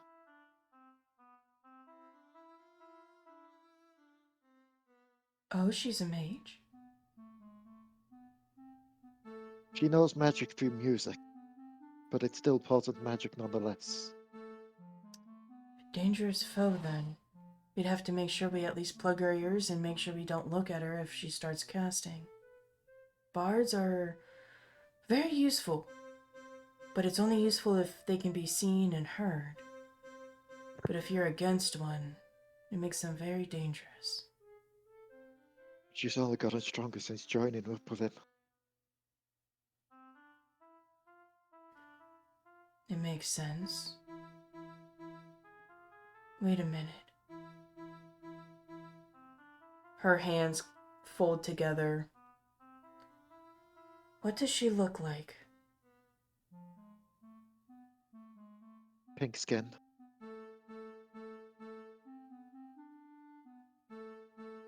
Gray eyes? That's the one.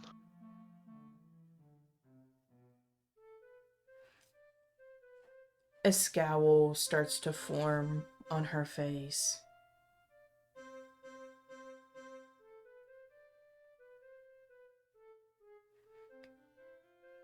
So after this revelation, how attached are you to this Annie?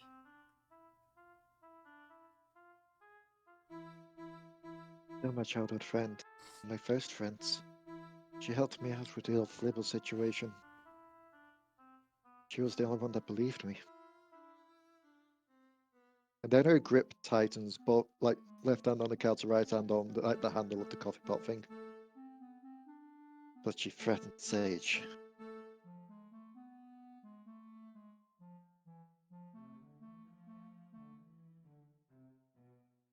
As far as I'm concerned right now, everything up until this point with her could very well have been a lie. What she is a traitor to Ilya. And a threat to us.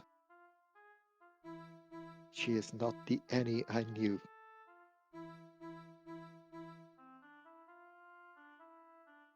She looks If I at have to you. put her down, I will. She looks at you with a sharp look. How well did you know Annie?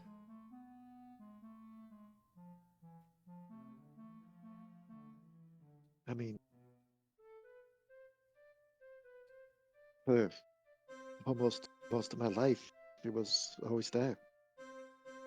Up until I left to try and find Asana. Which, going off like human years, yeah, that's quite a bit. For us elves, a fraction.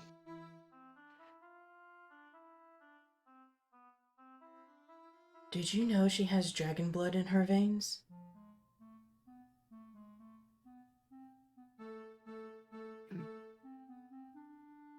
I assume at that point it's just gonna be like the grip releases on both from like the coffee pot. Doesn't like fall to the ground shout because it's still over the desk. It just like there's a little rattle like a du-du-du. And she's just gotta slowly turn. Dragon blood?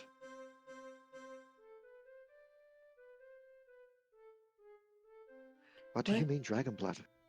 What elf do you know knows Draconic? I mean, I guess the bigger question is, what elf do I know has pink skin?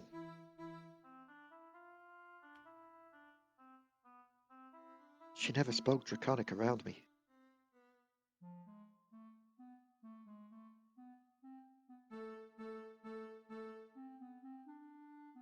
When I was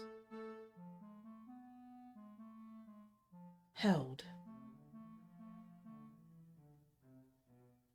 I had seen her appear, at first in a leafy corset and leafy skirt. She didn't respond to me in Elven. And of course I would try and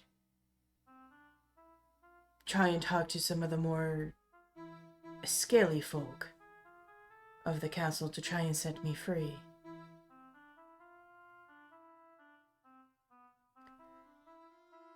And she was the one that responded that if I couldn't even save myself, how would I be able to save my friends? I never met this woman in my life.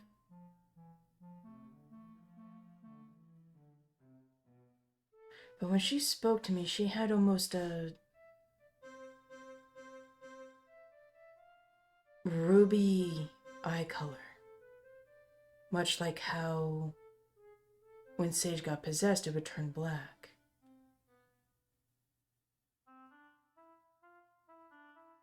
And when I asked who she was, all she responded was she was just a concerned mother for her child.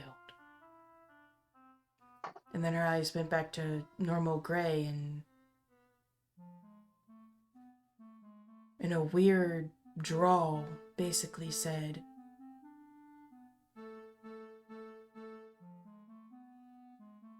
I'm here to watch you suffer, not to set you free. And then walked away. She's half dragon. That explains why he was always by himself. Why I never saw family. Why she was most likely drawn to me.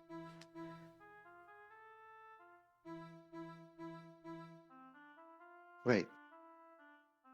Red Dragon. Maybe that's why he wants her. You don't suppose the child was being kept? No, wait. When the dragons wake up, I think I've got questions I need to ask now.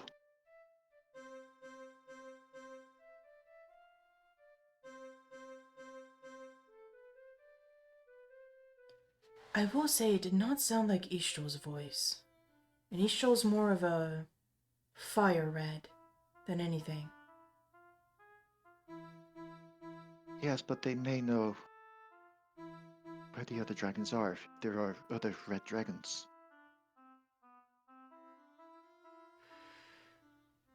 When I saw the other dragons here, I questioned Ishto and they said she asked the elders for their help, and the elders came. She had said the others were too young for egg laying, and there's no other red dragons amongst the group in the sands.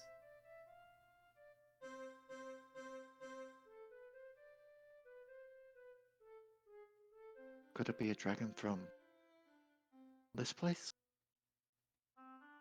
I don't think so. Could it?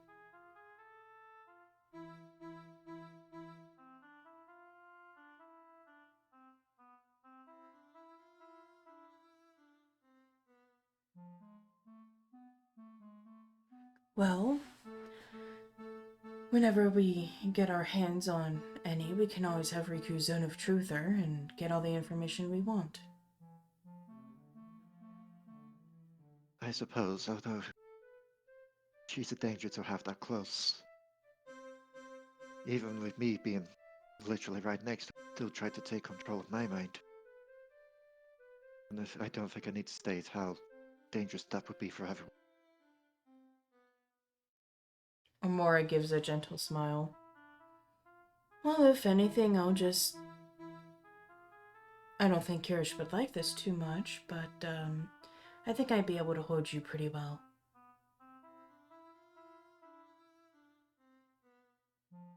And if control a Irish, I mean, by the sounds of it, she's already done that once.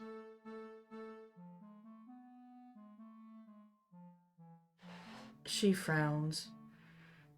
We just can't be left alone. That's it. We always have to have a buddy system. There's another way to potentially find out some east.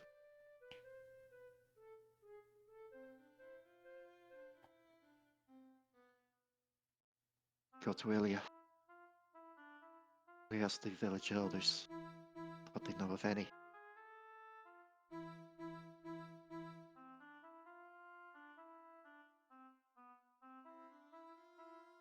Honestly, it'll be nice to be around other elves.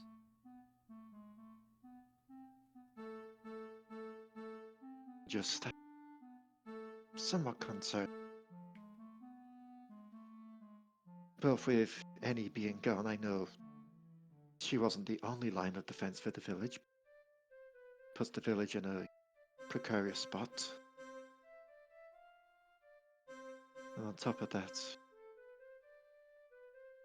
she found out while she was in Ilya. Does the rest of the village know Ian Sage? What are they going to think?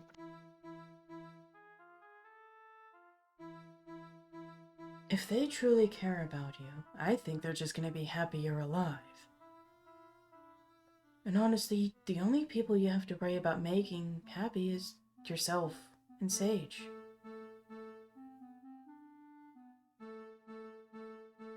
Your family in Ilya, they'll just honestly just care that you're happy and you're doing what's best for you. hand is going to go to her jaw on this guard side. Still alive. Yeah, yes I am.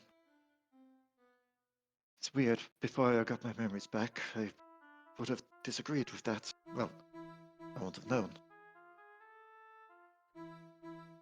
Still, I don't know what I've gone through. They don't know that I did die. I And that suppose I've got a lot of stories to tell them when I get there. Only tell the stories you want to.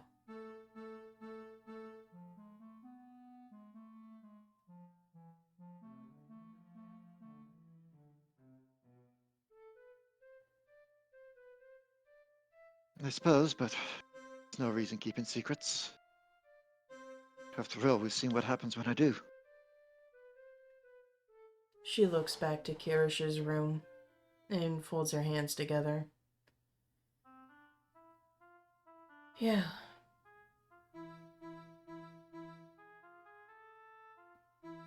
Even though mine aren't really secrets, just...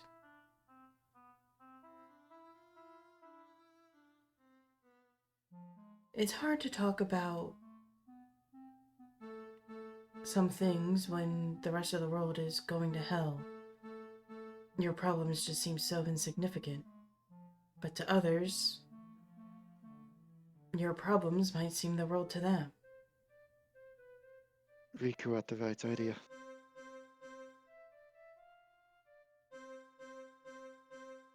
Despite what's happening to us, we still need to take the time just to all sit down and discuss.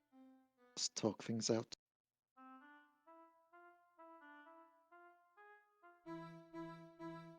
She looks to the chains on her arms.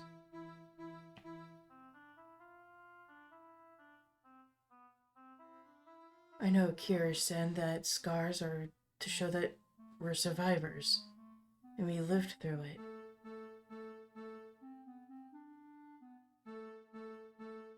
But I can't keep looking at these scars and thinking that.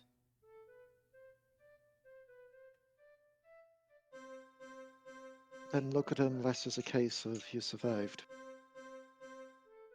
Look at them more as a case of something to pay back. Finally get your hands on them.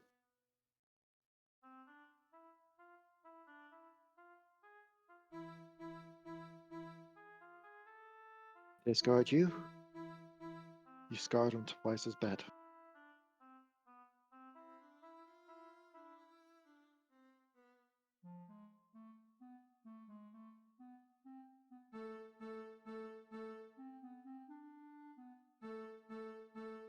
I wish.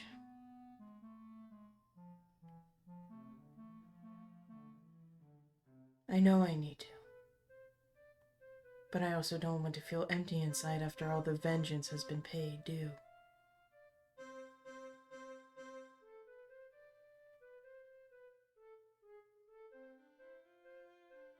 What's all the vengeance has been paid due is when he is finally taken care of. And then when that's done, the healing can begin. I agree. But But even Bert and Kirish want to actually keep him alive and let the world have a final say in his judgment, which I believe that A, that is dangerous, and B, is going to put a target on our backs for his followers, and C, the whole world is going to agree that he needs to die.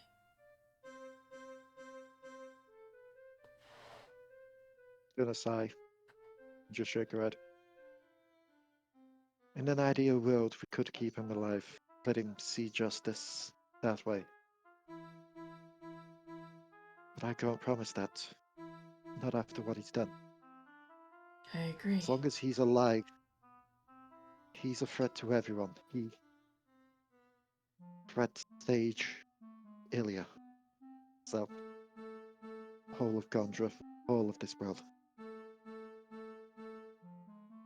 If I get a chance, I am making sure that he can never come back.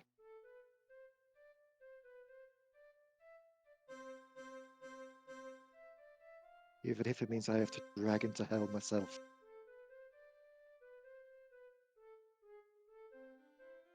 I'd rather not go in any more holes, to be honest. I've died once. Must die a second time.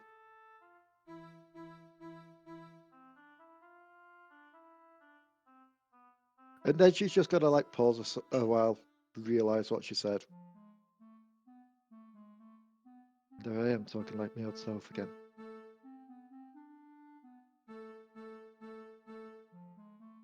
I've got things to live for now. We all do. We need to take these second chances we've been given. Second chance at happiness. You with Garish, me with Sage. Right? She smiles. Even though Kirsch and I still don't know what we are.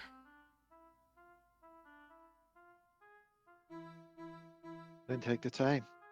Discuss things. We'll probably have plenty of time while we're traveling. We could. It's just... If he doesn't initiate, just take him to one side at some point. I mean, technically he did.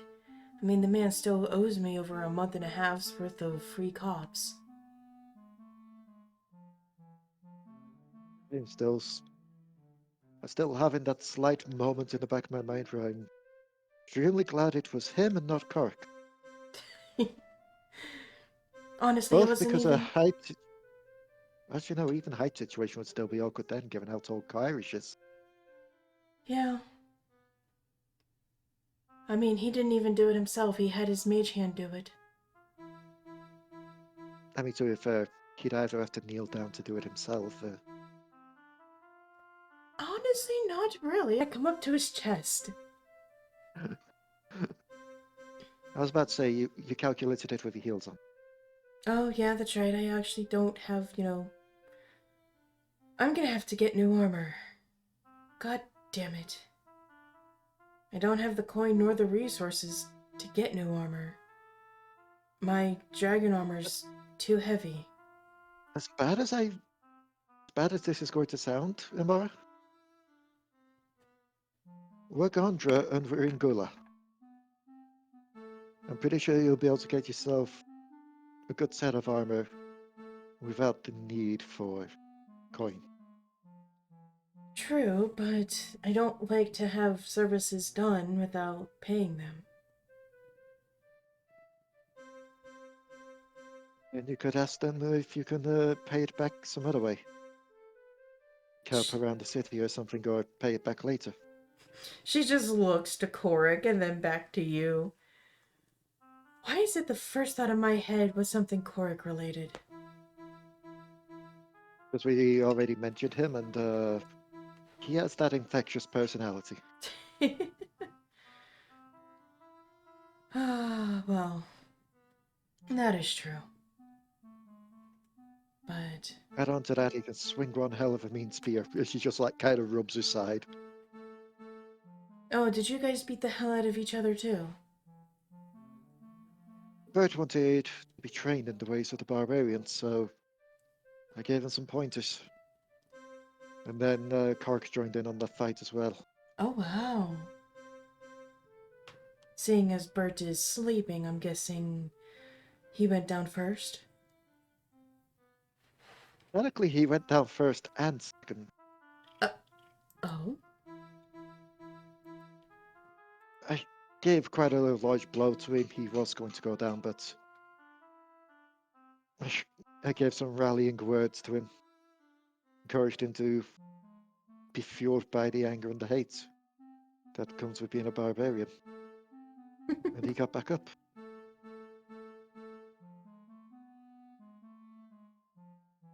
Well And then then. Corey Consolos took him back down. Damn.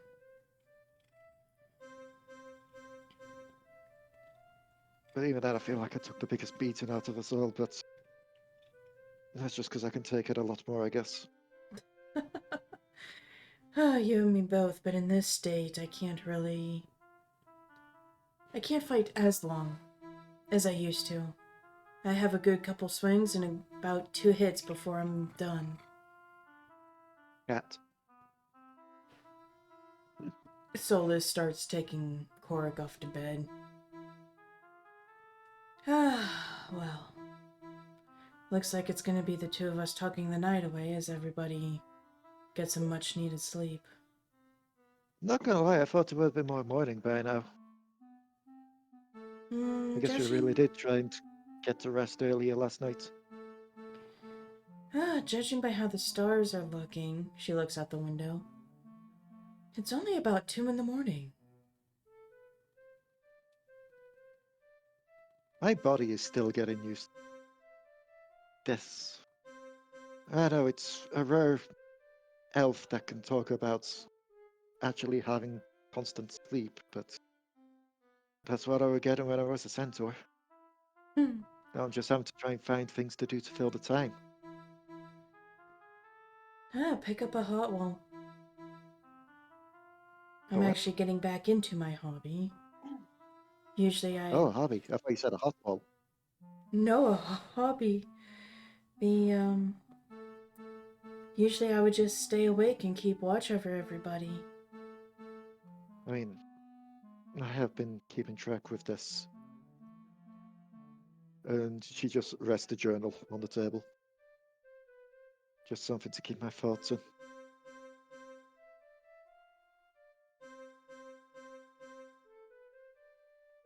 Hmm.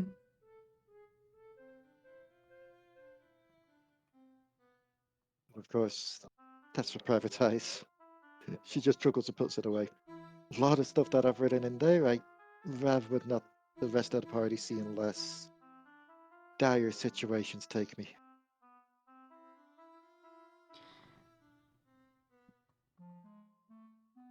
Aside from that, I've just mainly been, well, practicing, preparing breakfast for everyone when they wake up. And since Liba, I've also been having to keep an eye on, well, him. She just thumbs to Flibble.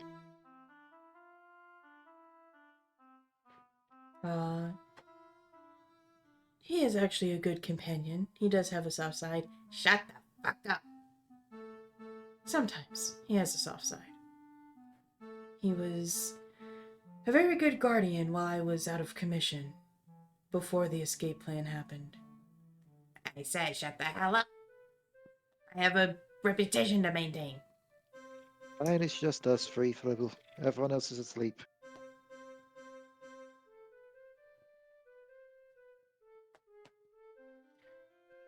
I think.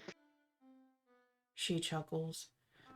Oh, trust me, everyone's dead and tired. Kirish barely said a proper goodnight before closing his door. Yeah, I saw and heard about what happened just before I got out of the trance.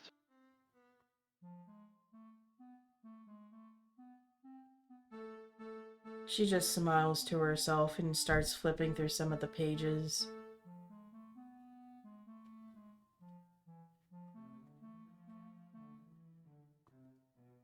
Oh well.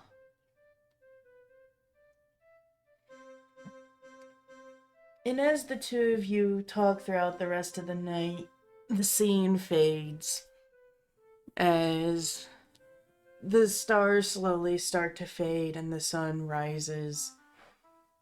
And the dragons awaken and the people start bustling.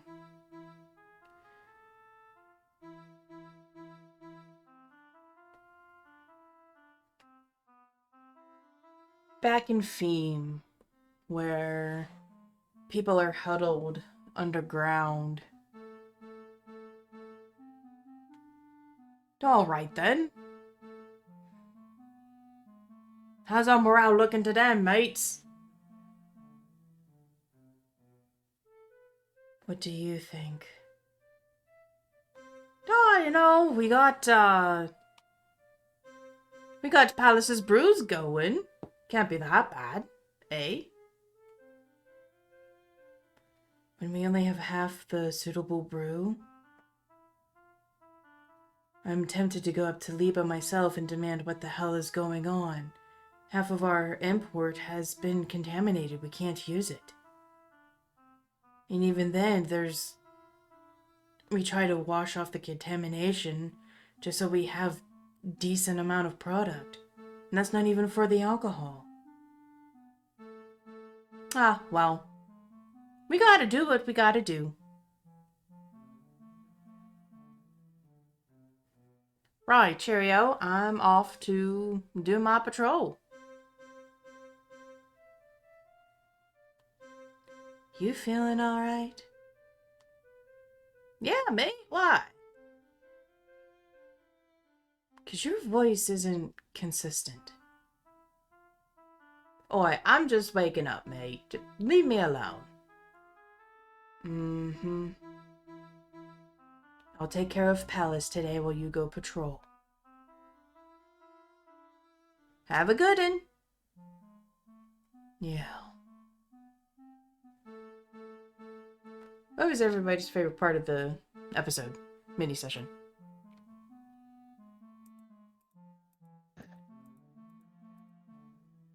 Throwing people. Yeah, no, that was funny. Flattening somebody with a shield. I think my... Getting Oh, go ahead. to oddly be the teacher this time.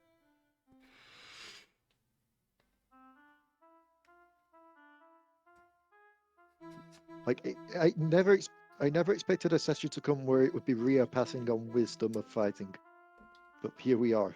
It was more of a meditation technique than fighting that you were teaching me. I already knew how to fight. I just didn't know how to channel all that pissed off anger into one thing. Which, heck yeah, I threw people. I think my favorite part was the fact that Bert was able to throw Solus, which is basically nearly twice his size. That was impressive. That is channeling the inner barbarian. Thank you all for listening in to this little mini drama. We hope this sates you enough until the actual full session coming very soon. If you liked the video, go ahead and leave a like down below and comment on what your favorite part was. Don't forget to scratch that subscribe button and peck the bell so you know when the next session of Gondra is released. We all hope you had a good one, and we will see you next time. Goodbye. Laters. Quee! DMobo out.